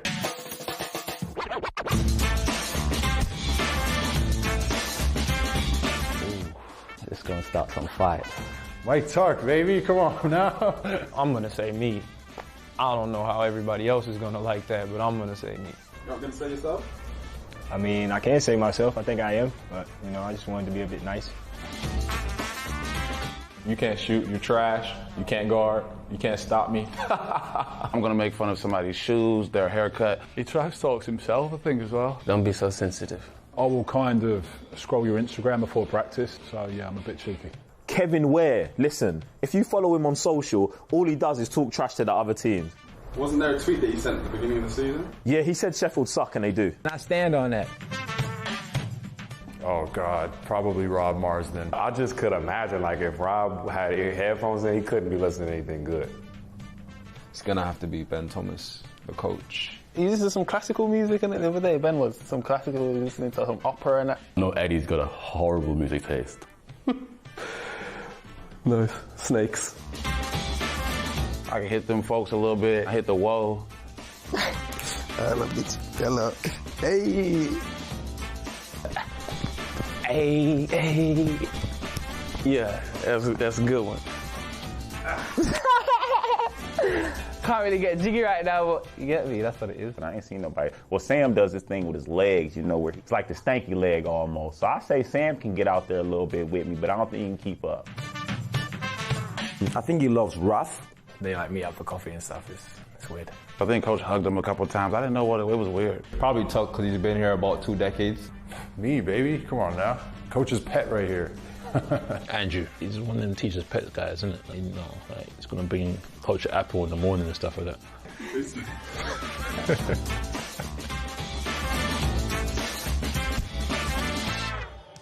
Reassuring to see Mike Tuck suitably modest there.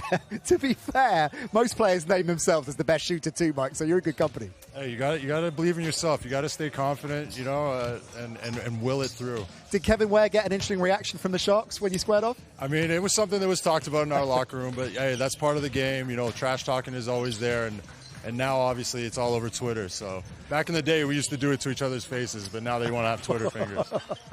Some interesting dance moves we saw there as well, Kieran. Have you been coaching them? Trust me, I'm far removed from that stuff. I don't even, I heard the word A, all the vowels were getting said, every single dance move. So, yeah, I'm about far removed from that. Loving those features and getting to know a little bit more about the players that we see in action each and every week. The second half coming your way, and Newcastle, well, they need another big comeback. Remember, semi-finals is all about the aggregate across both legs. So the Eagles want to claw back some of this damage.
So an 11-point gap at the half. The champs looking solid, but as we all know, basketball is a game of runs, and the Newcastle Eagles are right in this. Second half about to tip off, so let's get back to Anne and Dan.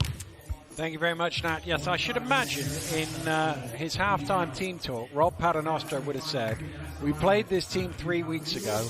We were up 11 at halftime. We lost by 10. don't do that again. Yes, for sure.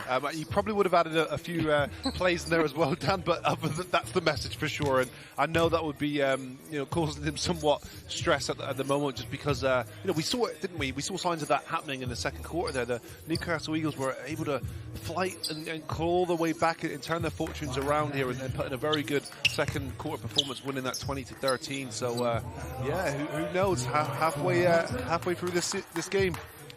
In some ways, that's probably helpful for him that his players will remember that as well, so they won't think, oh, we've done some of the job here. They'll think we need to go back out and get it back to 20 as it was at one stage.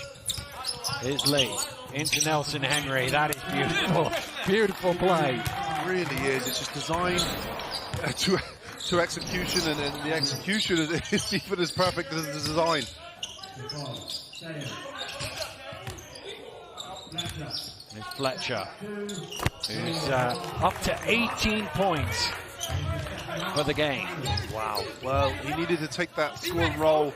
He was a pivotal part there of that second quarter. Lee, time for the three. Not enough legs on it. Sayers. Down to Defoe. Nice dump off. Blocked again by Lee. That came off Edwards last. Will be a Leicester ball. Wow. What an amazing defensive effort there. And he's already made the defensive team of the year. He doesn't have to keep playing for it. To his highlights. Goodness me.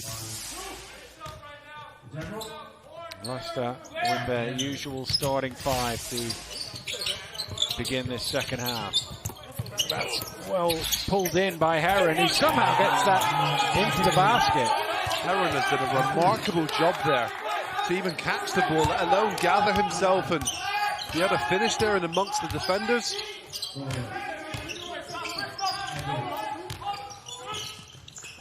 Here's Fletcher looking for room along the baseline, dumping it back to Sayers. Nice pass, nice finish. That's great penetration there from Ramon Fletcher on the baseline. He didn't have a lot of room there. Who's that on? Another technical foul. Ramon Fletcher called for the technical this time. Well, again, can't imagine what he would have said, because this level of basketball, the refs tend to be a little more deaf than they are, say, early in the season, and don't hear everything that's being said. And of course, the reason it matters, number one, it's his third foul, so it matters for that reason. But the reason it matters is you've now got three key players in the game who are a grab away from being disqualified from the game on an unsportsmanlike or a delay a game or something stupid. Well, we saw what happened with the Plymouth Raiders and Ashley Hamilton. Yeah. To be fair, it was more obvious the chatter in that game than it has been in this one. It was less surprising. He's out of there, he's out of there. Terry spinning along the baseline. Great finish again. Stafford Harris so aggressive. Got a green light to attack that rim with velocity. Third Leicester player to 11. Defoe attacking the rim. That's going to be a foul on Nelson Henry, and that's going to be his third. Good attack from Darius Defoe. It hasn't been his night so far offensively. He's 1 for 7 in the game, and you bet on him to make that play or finish that play.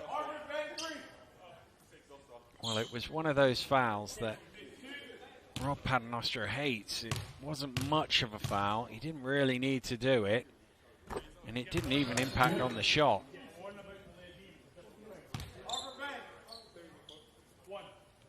I'm sure he's chanting away to the bench there about that. Defoe makes the free throws. Leicester by 11, 2 minutes into the third quarter of the first leg. Randall along the baseline. Good help from Defoe. He's trying to get his way out of it, and Defoe bumps him out, and Defoe walks away in frustration. Unnecessary foul from Defoe. He did everything right until the very end. He's got Crandall with nowhere to go. No room to move as well, and it's just unnecessary. You can see his feet are moving towards Crandall the whole time there. His third now. He stepped out of bounds there, Johnson. Well, Defoe will sit down. Remember that we talked about that game. He was on 4 fouls for most of the fourth quarter and managed to keep himself in the game till the end. So he is a guy who can play in foul trouble, but they're not going to risk it right now. Fletcher, pass was a little behind him, and he ends up, well, he did get it to Gordon. I thought he turned it over at first. Gordon somehow got away from there. Ball is loose, comes out to Fletcher. Fletcher driving in. Tough finish from Ramon Fletcher. That's an incredibly tough shot there. I thought he made the wrong decisions. He should have passed the ball inside to Maxwell, says the biased big man. But he scored the ball, and I just turned the ball over again. Through the hands of Johnson. It was the right pass. It just moved and didn't get his hands on it. Fletcher, by the way, up to 20.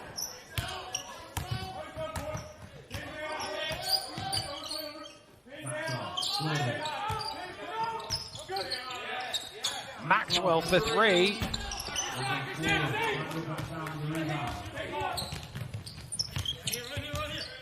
Oh, 4 now from behind the arc, the big man. Lobbed in to Nelson Henry. Maxwell making that shot difficult. Gordon lobbing it to Edwards. He misses. Don't think he was expecting it. Johnson to Nelson Henry. Blows the layup, but oh, I was about to say Lee cleans it up, but he didn't. 2 shots there. Odd part of the game. Both teams missing some easy ones inside. Edwards driving hard. He misses another one you'd expect him to make. Really odd back and forth for exchange at the moment. Is this neither team wants to score? Lee puts it on the floor, driving the long way round and a bit short.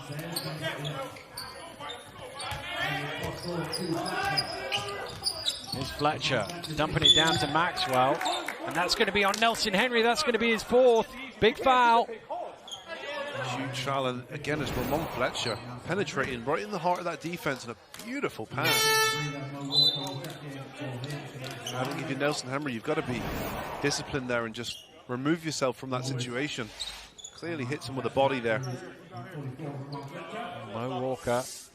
We talked about the extended minutes in the quarterfinal. He's going to play some extended minutes here. Ooh. Nearly didn't reach Sayers. Well, it didn't, because it was poked away by Johnson.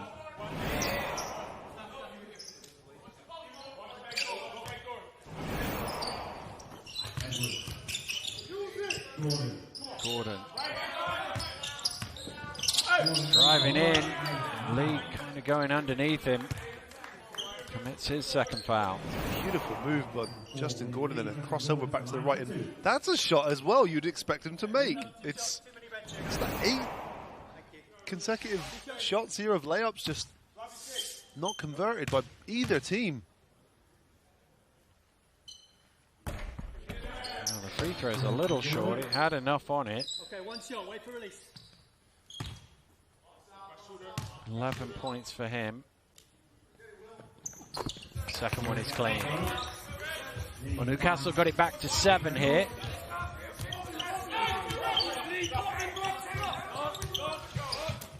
Herod.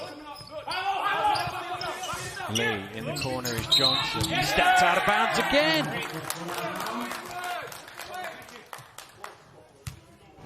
Gotta stay focused here, and oh, yep.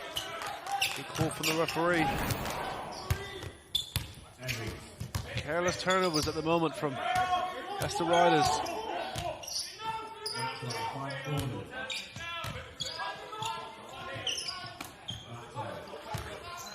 Stolen away, well, given straight to Crandall, really, and he had a few run-outs in the first half. He's got one here in the second.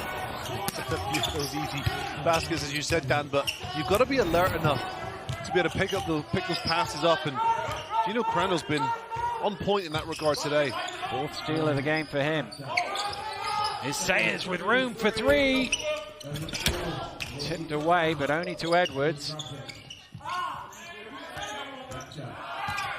Fletcher loses the handle, gets it back, misses the shot.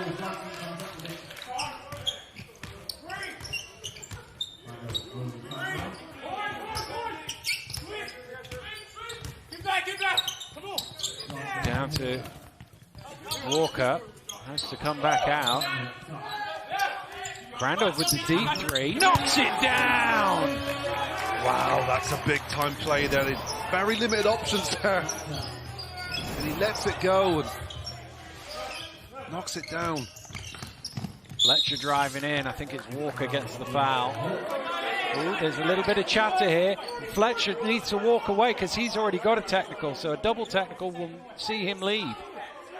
And I think the referee's wisely just calming things down. And actually it's Rob Paternoster who's got a warning out of all of that. Well, it's a smart play from, oh, goodness. Ramon Fletcher was very lucky there. It was a little, I don't know, wing of an elbow there, and Mo Walker retaliates there with more verbally.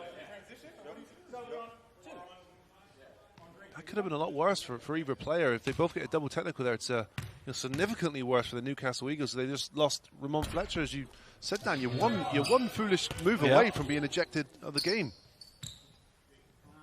Well, given the ones that have been called, 2 guys jawing at each other like that.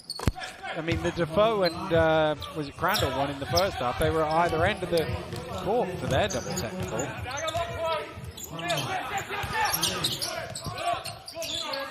Lead to Heron. Walker.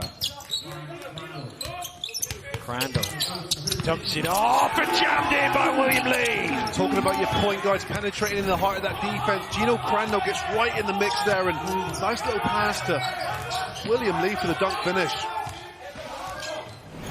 There's Fletcher. Oof. Good collision between Walker and Defoe off the ball. Here's Fletcher driving in, dumping it off, but stolen away by Anderson. It's going to be a foul in there, I think, on Maxwell. Good hands from Jamal Anderson, because if he doesn't intercept it, you know it's a layup or a dunk for Maxwell. Yeah, he read it well. He came off Pfluger to steal that away. Newcastle with a timeout here. 3:23 to go in the 3rd quarter. And it just got a little bit, not quite chippy, but we've had that spell where neither team could score, and then there's been a few bits of chatting back and forth here. I think the frustrations come from either side, because we saw consecutive plays there where, both teams were missing layups and missing putbacks, and with that adds to the frustration when you're trying to score the basketball, and naturally, everything's been contested, everything's been made a little bit more difficult for either team as well. So it's added to the fire here. Well, Mike Tucker's joined us up in commentary now, and in situations like this that actually 2 or 3 minutes here or there can really shift the momentum of the tie, not just the game in this aggregate system. Yeah, definitely. I think it's so important to realize that this is only the first half right here, and these guys have only played first quarter. This is only kind of partway through the 2nd quarter, and you just got to stick with it and put yourself in the best possible position for the 2nd game, because it's a long series, and like Newcastle's proven before, they can just chip away. They have the ability to get stops down the stretch and just chip away. So stick with it. Don't let any type of lead knock you out of your rhythm. Well, Leicester with possession. The lead is 12. Just over 3 to play here in the 3rd. Crandall looking to get into the lane. Danson gets the shot away. It's a high offer. He knew it was short, but he couldn't beat Lewis Sayers to the ball. Well, what's interesting as well, Crandall and Heron's playing well at the moment as well. So where's the opportunity for Connor Washington to come back in the game? Is he had an early 6 points in the first half? Pfluger over Kupstad.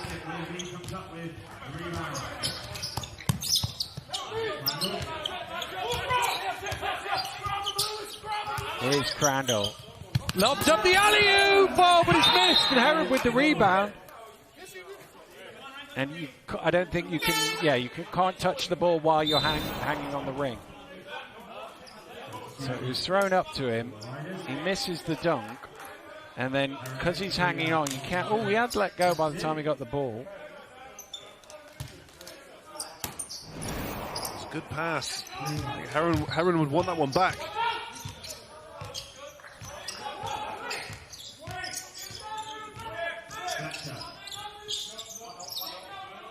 Here's Fletcher. For three, rims out, tipped down by Sayers. Maxwell for three, off the mark. Pfluger might get there, no he won't. Maxwell's really looked for that three-point shot today, but he just hasn't been able to get it going. It'll be 0 for 5 for him from the perimeter at the moment. Well, 0 for everything for him from the floor. The only 2 points he's got are from the free throw line. That's 15 points a game you'd need off, coming off the bench that is going to contribute to your overall team production that they haven't got so far today.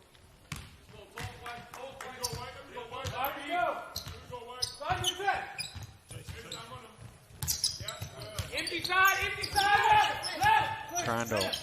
Lee in the corner, misses the three. Fletcher with the rebound. Gordon's out in front. Gordon running hard, but misses. Oh, the referee goes down. Wow. Justin Gordon's intent to attack the rim there took everything out in its wake. Crandall for three. That's a little short. Managed to get up pretty quick. Yeah, Keith Williams back on his feet pretty quickly there. Edwards drives in. Gets his own rebound. Newcastle doing well on the offensive glass here. Here's Gordon for the triple. There's a foul on the rebound, and it's on Defoe, isn't it? Yeah, by the way he's walking away, I think it is. I think that's his fourth. And he wanders to the bench. Adam Eakin in for the first time. Darius Defoe on 4. So you got Nelson Henry at one end and Darius Defoe at the other. Here's have a look at for poor old kid. Oh, he just went down. He just went down. He didn't get hit. Somebody broke his ankle. I'd give him a flopping charge. Oh, yeah. He's looking for sympathy. Warning. Here's Washington. High arcing shot. A little short. Well, Leicester with 36 points in the first quarter, 26 points since the first quarter, 13 and 13 in the second and third. Here's Edwards. It's off the mark. His shooting woes continue as well. He's 1 for 10. Anderson driving hard. Eagles really struggling to knock down any form of jump shot. It's not just the three ball, it's the mid-range just hasn't been there for them either today. And all the while the Riders secure the defensive rebound, and you've got Anderson attacking the rim in a matter of seconds down the other end of the floor. Yeah, Riders just really looking like doing what they do best, and that's play defense, force you into tough positions, force you into tough shots, get you uncomfortable. You can tell by the Eagles offense right now that they just do not look in rhythm. You've got Cortez Edwards, 0 for 9 from 2, 0 for 2 for Maxwell from 2. So there's just guys shooting very low percentage shots, and usually those guys be making those shots. There's Gordon throwing it away. Lee gets the steal. It's an unusual fight for the Eagles. I'm not sure how much they would have played together as Crandall hits the three. Crandall punishing him down the other end of the floor. And the pass wasn't really on as well, Dan. He's trying to make something happen. Gordon was trying to make something happen at the top there, but the pass wasn't really on. And like you said, this is a very unique five here that perhaps haven't played together very much. Yeah, I bet you they haven't played a second together, that five, Newcastle. Here's Edwards. Trying to find his way round, and there's a reach in. Is it Walker or Crandall? It's Crandall. There was less than a couple of seconds left on the shot clock as well.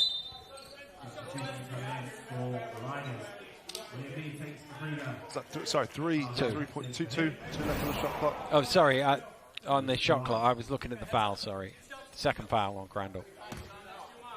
Edwards, who's only made 3 shots in the game. That's his 4th. 3 of them have been free throws. He's made 1 3-pointer. He's attempted 11 field goals. 3.8 for Leicester to get down court and try and steal one more score here.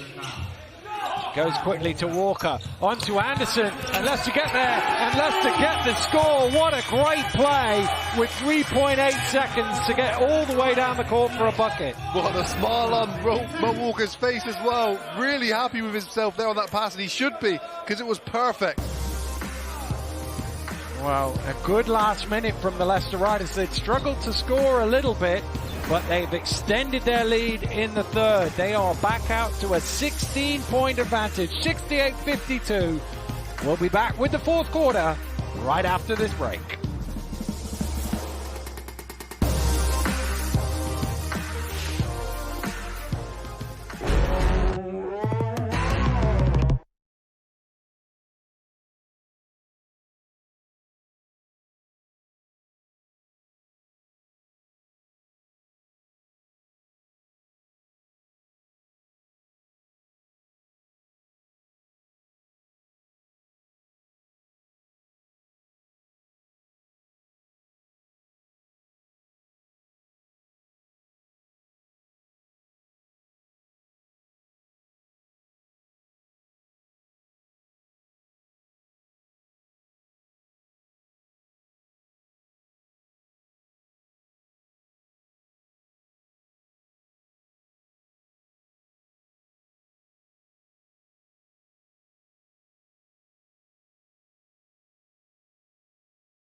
Welcome back to the Morningside Arena, where an excellent full court play by the Leicester Riders. You don't see them throwing it to the mid-court very often, but you do see Jamel Anderson out in front.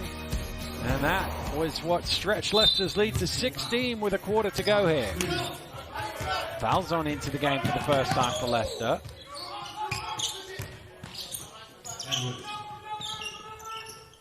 Here's Defoe back in on 4 fouls, remember, driving hard, defended well by Walker. Good stand there, and Jarvis is not having his best offensive game, but he'll keep attacking, he'll keep trying to make things happen. Well, Eagles 6 of 38 if you take away Ramon Fletcher. That's how important he's been in this game. Fouls on in the corner, misses.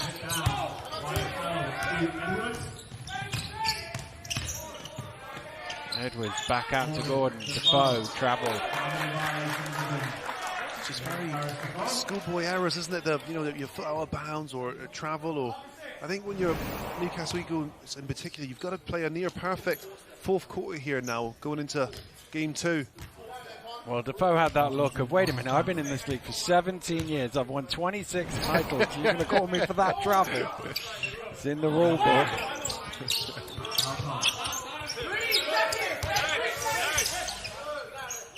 Anderson down to Walker. Walker, Luger comes around and commits the foul. It was good help. There was aggressive help, and Mo Walker's got to see that as well. He's going to have that matchup now with Defoe on 4 fouls, but he's also going to have to see which one of his teammates are open, because someone's going to be open. First trip to the line for Walker today. Leicester really haven't got to the free throw line. 4 of 8 they are now from the free throw. Newcastle 19 of 21. Oh, that's early, Rep. Damn.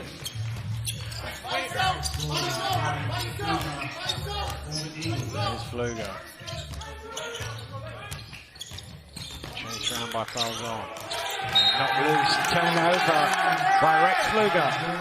See, they're letting Fluger bring the ball up. They're trying to get a different option, a different look. They're trying to put their other 2 guards in the off guard slot. But you can to me, it just kind of looks like Fluger's not really comfortable in that position. You haven't really seen him too much in that position all season. Walker at the elbow doesn't get the bobble. Fletcher looking to drive in. Nice work from Ramon Fletcher. So tough against the bigger, longer defender. But it doesn't matter because that bump gives him that separation there for the finish. Whoa! Edwards buying the fake and landing hard, but he gets back up quickly. Goodness me. Bounced back up there. He did, didn't he? He's built like a football player, isn't he? Just a pure athlete. And goodness me, that was a... American football, I yeah, you know, if that was football, we would have seen 3 stretches on here by now, and the game would have got delayed by 10 minutes. Tough play there from Cortez Edwards. Here's Crandall. Driving in. Pass is deflected away.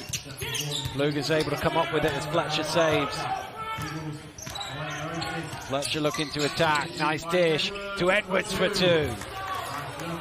There's that fast-paced game that we're used to seeing from Newcastle Eagles. They got to get back to that, pushing the pace and keeping the Riders on their heels. Crandall down to Walker. Looking to back down. Knocked away. No call. Everybody wants one. Nobody gets it. Fletcher spinning and Fletcher scoring again. 26 for Ramon Fletcher.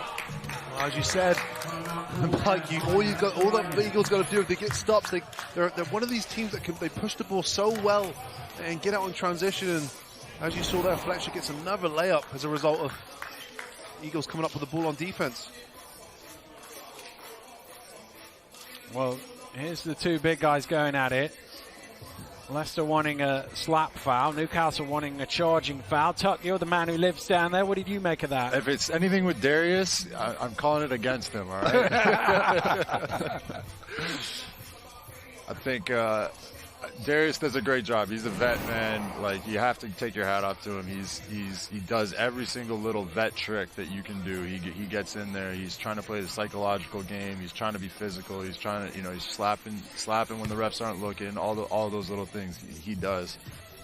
You look at that play right there and you say, is this guy really dumb or is he a genius? And you can't help but think maybe it's the latter, because he gets away with it and he does it, and he's been doing it for years and years, and he's just won his team a basket there as well by that one action. And a 6-1 start to the 4th quarter by the Newcastle Eagles, which is why Rob Paternoster called time. The lead is down to 11.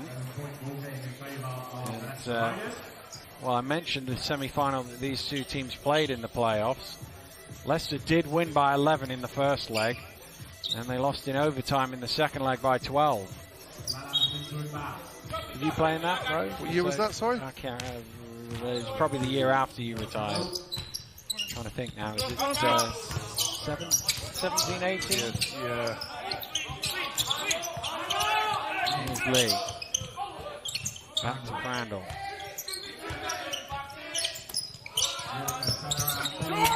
Off the mark by Walker. Edwards keeps it in play.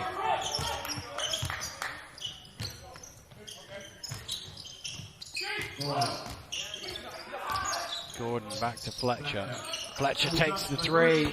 Ramon Fletcher, 29 points, cuts it to 8. Goodness me, single-handedly keeping his team within reach here.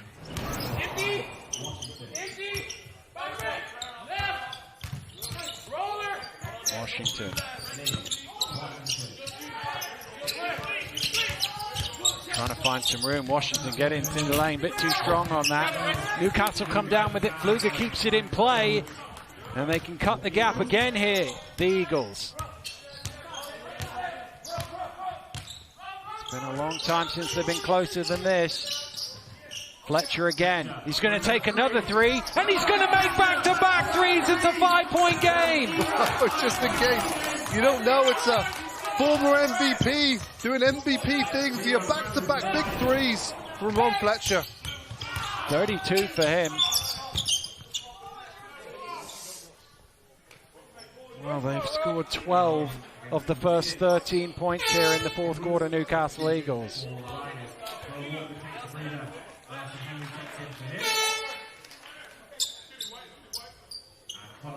No one else on this Eagles team, Dan, is shooting over 50% from the floor. Only Ramon Fletcher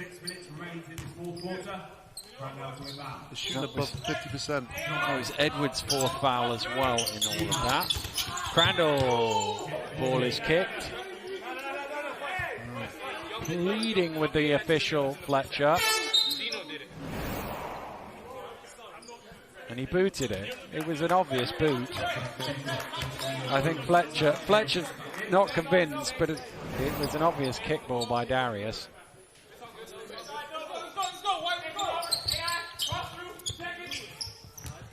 Well, they all started moving before Crandall got the ball there.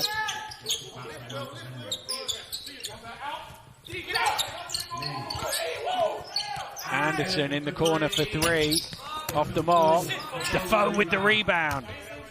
The Eagles got away with one there. It's poor defense. They didn't locate Jamal Anderson, who had a lot of time in the corner. Here's Fletcher.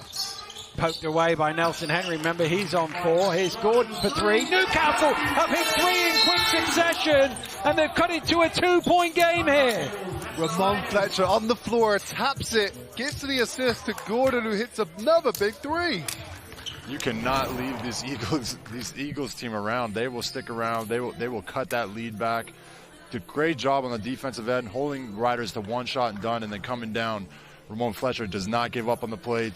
Thought he got fouled, looking at the ref, taps it up. Beautiful knockdown here from Gordon. And even that tap was a nice height. He caught the ball in motion there. He's a remarkable assist there from Ramon Fletcher. Well, a 15-1 start here to the fourth quarter by the Newcastle Eagles. Leicester with just one free throw in almost 5 minutes. And that is why we have ourselves a 2-point game. Riders just lost their way, haven't they? They've lost their identity, and they just went away from everything that's got them to this point. Well, before the start of the fourth quarter, which is really odd. Well, it helps having 44 on the team as well, because he is, 13 of 18 from the floor.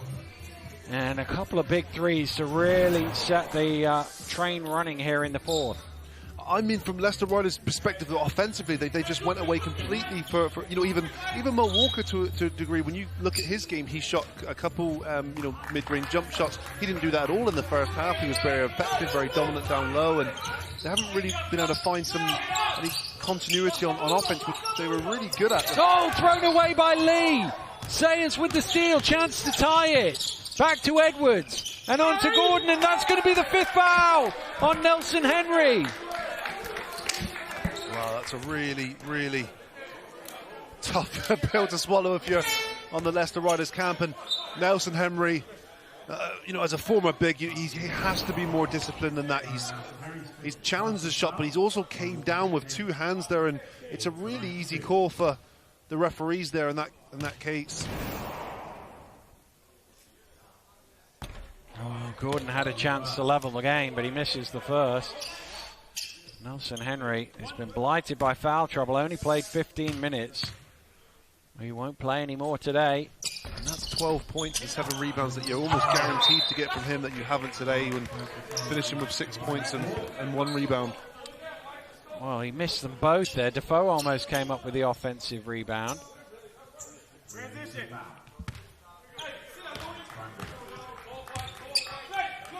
Well, Paternoster deep in conversation with one of his assistants over on the side there. Here's Walker to Lee. Foul called, a little nod of the head from Gordon.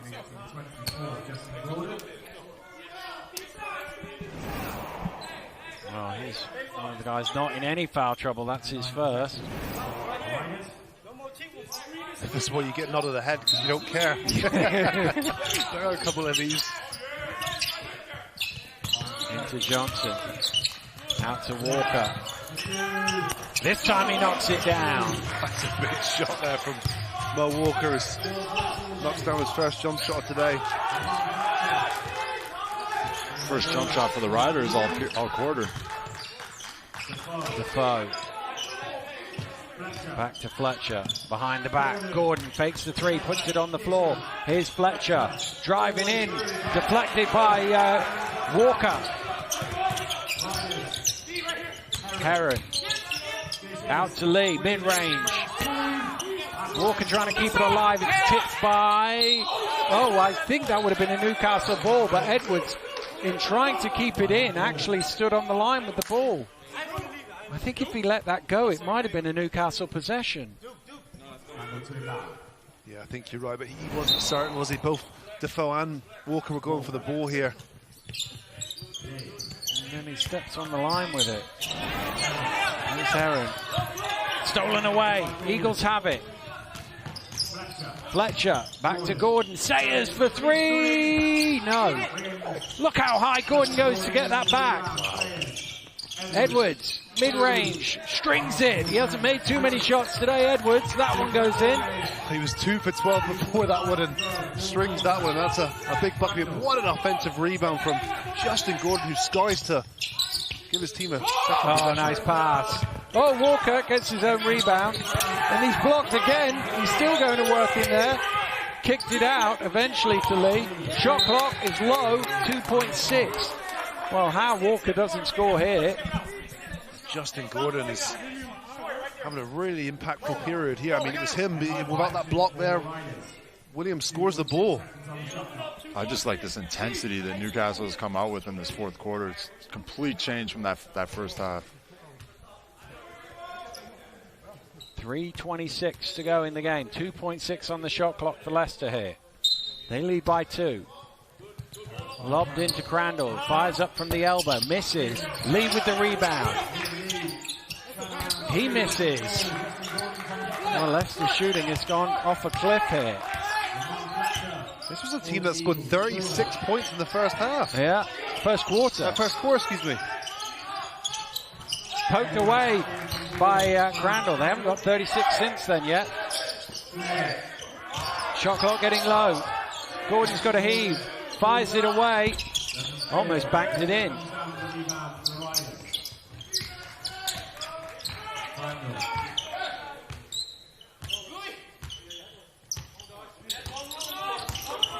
Crandall driving hard. He misses. Walker trying to keep it alive. It comes out to Fletcher.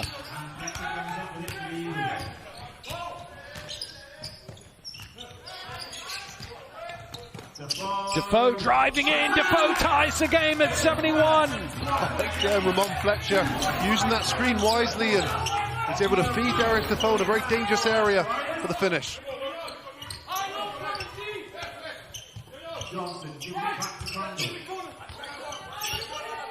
Crandall to Heron in the corner for 3. Top of the board. Newcastle can take the lead. They trail by as many as 20. They've not led in the game at all. There's 2 minutes to play. Edwards driving in. Foul is called. And he will shoot 2.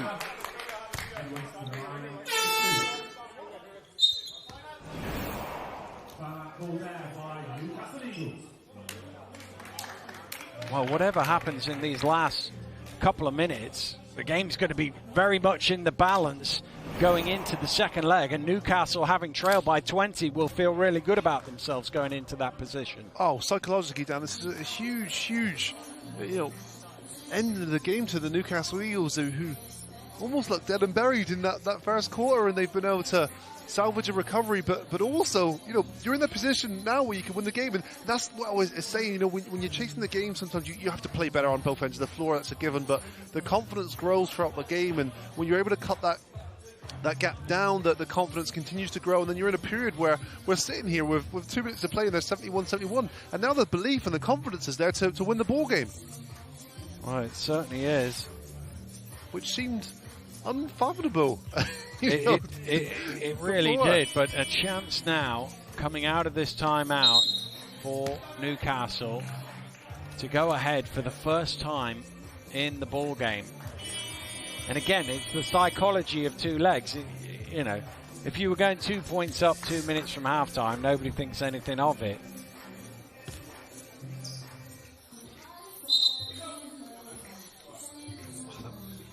Issue with Riders as well, this fourth quarter, they've scored 3 points in the whole period, and it's just, you're not going to beat anyone, especially at this stage of the season. We're in the final 4 here, the playoffs, Well, I go back to, they scored 36 in the first quarter, and they've scored 35 since then.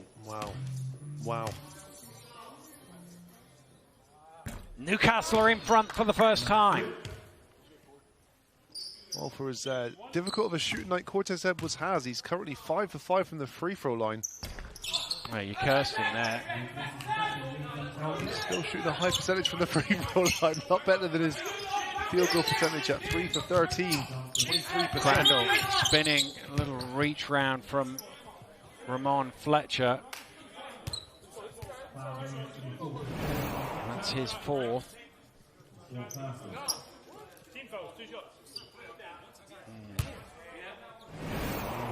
Well, Eagles over the limit, so Crandall at the free throw line.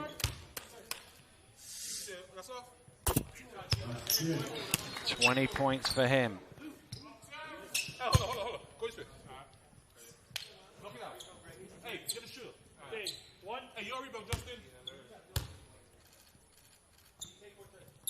Oh, he's missed the second. We're level at 72. 100 seconds to play in the first leg.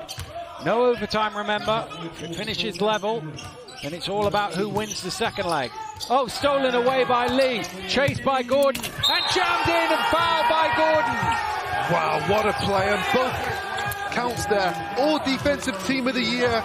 William Lee showing us why. A play there in the open court. 2 of arguably the best athletes in the league. Both taken off above the rim, and it's William Lee who wins that battle. It's a tough block from behind there, isn't it, really? And he's looking behind. William Lee knows it's coming, but a fearless approach to the basket.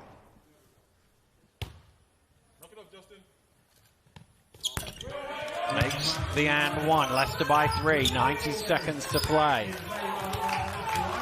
It's a huge play from William Lee. Huge. Double-double for him. 15 and 12. Here's Fletcher. Out to Edwards. Turns down the 3. Sayers in the corner. Misses.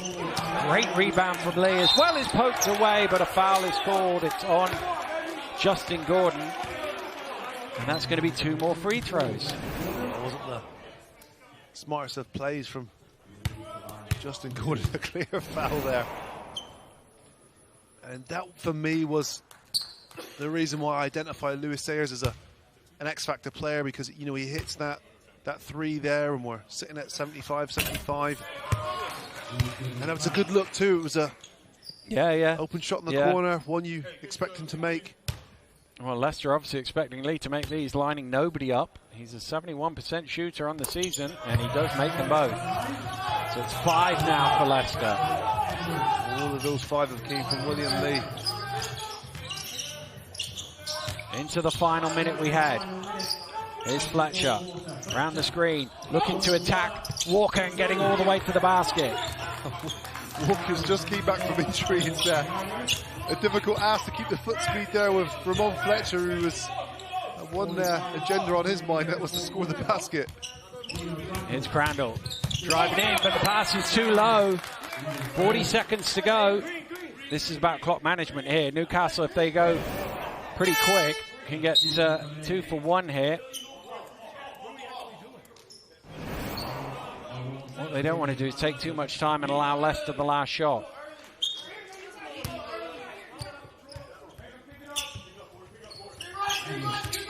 Edwards.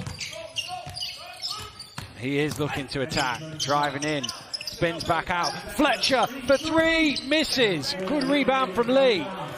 Well, Newcastle should get 1 back, but can Leicester put 2 possessions between the teams here?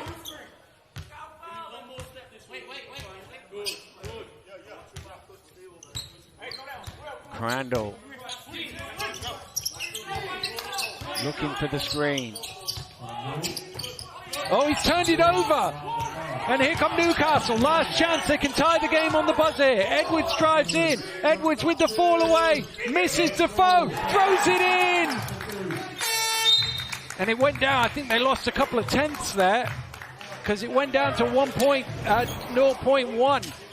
Here's the steal in the first place. Defoe again doing a great job defensively. Well, the referee's just having a word with the table as we have another look at this. Again, great work from Defoe. And he pops it back in. 2 huge plays. Let's have a look at the clock as the ball goes in, see if we can see it. Oh, there's a second left, isn't there, as the ball goes in. But it didn't stop till 0.1, and the referee's talking to the table. I don't know whether they are going to add some time. Leicester will get to advance the ball. There we go. They got to 0.9. That's a really good spot from the referees. They put 0.9 back on.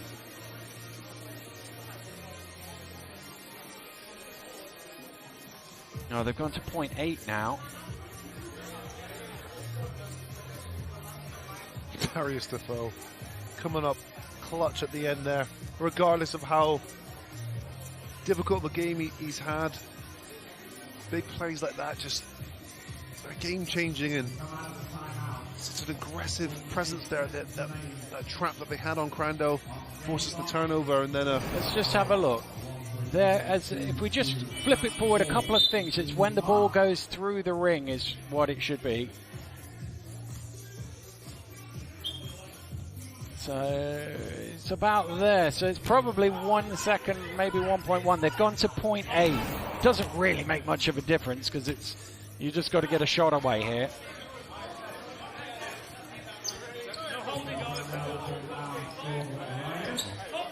Leicester trying to make it more than 1. Newcastle looking for a stop. Crandall to inbound. It's to Anderson, back to Crandall, gets it away, and it will not count. So Leicester, who led by as many as 20, win the game, but only by 1. Well, it's job done for the Leicester Riders, and essentially it's a 2-game aggregate scoring as we know, but you can't help but feel that the Newcastle Eagles, in terms of momentum and psychology, have got the advantage here after leg 1, even though Leicester Riders are winning, as strangely as that sounds. Yeah, it's one of those weird ones where the team that won the game probably goes off disappointed, and the team that lost the game feels delighted. And 24-9 that fourth quarter for the Newcastle Eagles, and they could have easily lost by 7, 8, 9 points. But lost by 30. But from where they got back to going into that fourth quarter, all those threes at the start really got them going, and Fletcher with 34 points offensively, he was the key for them all the way through the game. He really was, and I'm a firm believer in that contagion, being positive energy and making shots, and that's exactly what he did, because it translated for the Newcastle Eagles on the defensive end. As you saw in the third quarter, they were getting stops, they were out in transition again, and that's what they do so well, and they just created Leicester Riders into turnovers, and you can see 16-13 they created more turnovers for the Leicester Riders there, and Newcastle Eagles, we thought they were on pace for a 20 turnover game here.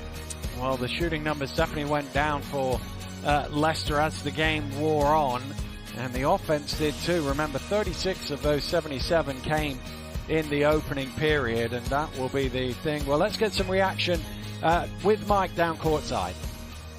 I'm here with William Lee. William Lee, you've just had a monster game. 18 points, 14 rebounds, 2 assists, 2 steals, 2 blocks. Can I get your instant reactions?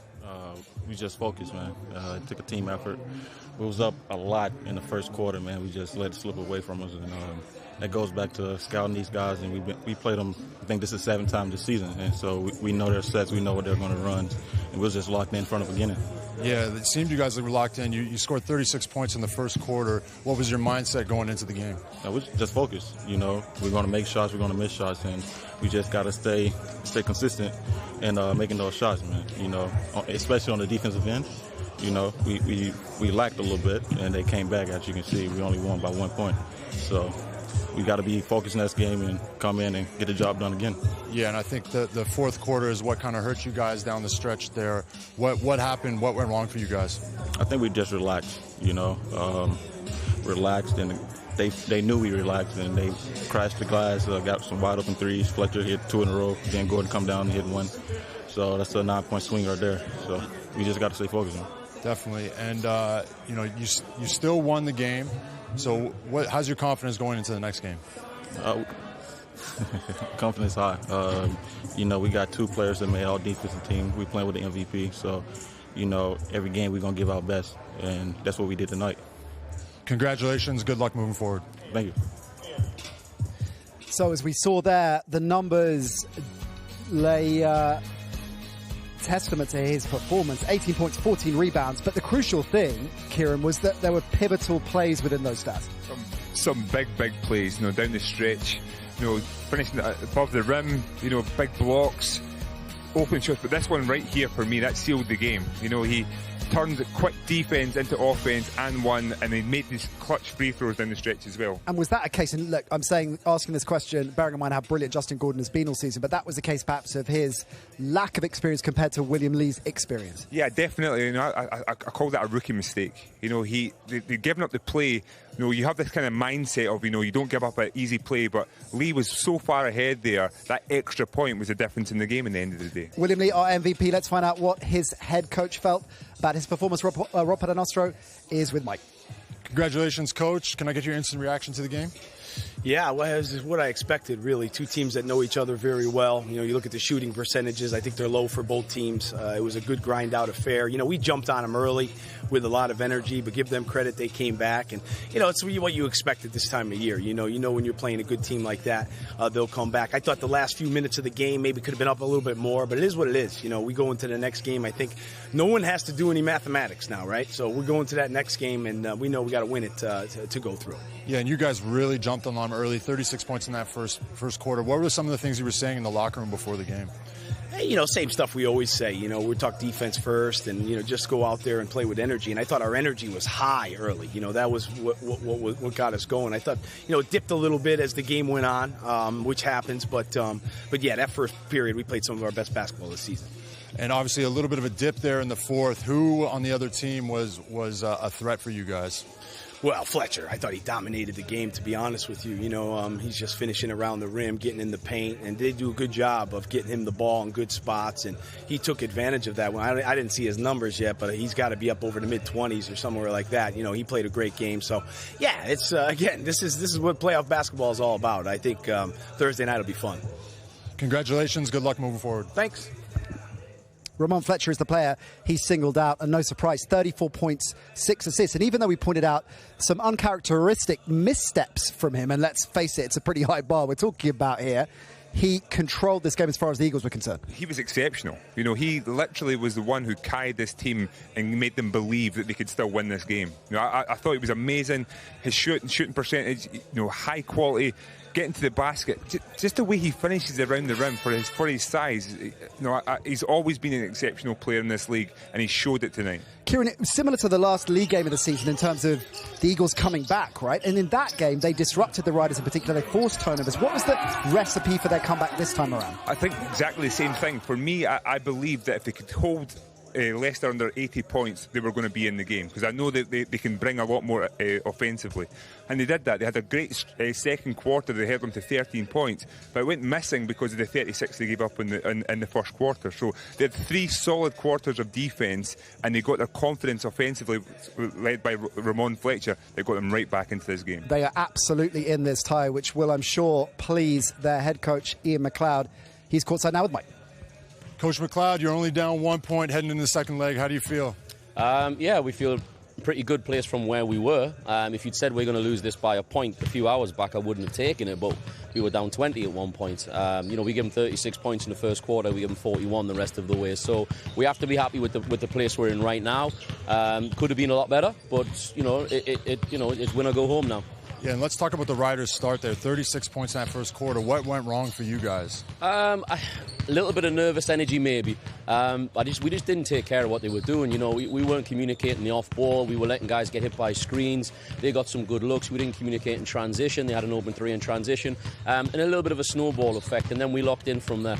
And obviously a huge turnaround in the fourth. That was such a pivotal moment for you guys. What changed for you? It didn't actually change in the fourth. The second, I think we held them to, I don't know, maybe 13 points or something in the second. In the third, we held them to 19 and they scored on a buzzer, so we were getting stops. I think in the third quarter, Fletcher was shooting 75%. We decided not to pass him the basketball. But yeah, we started to combine stops with scores. We were getting the stops after the first quarter. We just weren't converting that to points at the other end. Good luck in the next round, Coach. Thank you very much. Once again, we've got to give credit to Coach Matt. We talked about that league game comeback. Obviously, the quarter-final against Sheffield, and here they are again. If I'd said to you, Kieran, after that first quarter, this is going to end up being a one-point game, you'd have called me crazy. Well, I was talking about holding them to 80 points for the game. Right. That was for me just having a chance to be in the game for the second game, not to be in the chance to actually win this game tonight. So, you have to give Coach McLeod. He makes them, it instills belief in them. But, they have that core group. They've been in positions like this before, and they'd never stop believing. And that's what I'm saying. I find it very hard to rule out Newcastle from winning. They just find a way. As a player, which camp would you rather be in going into the second leg after the way that played out? You know what? It depends on the context of the people that you have, but right now I want to be Leicester. You're winning. Braver man than me to make that call, because that one is absolutely wide open. But it's only the first of our 2 games this evening. The second semi-final, London-Plymouth, is coming next.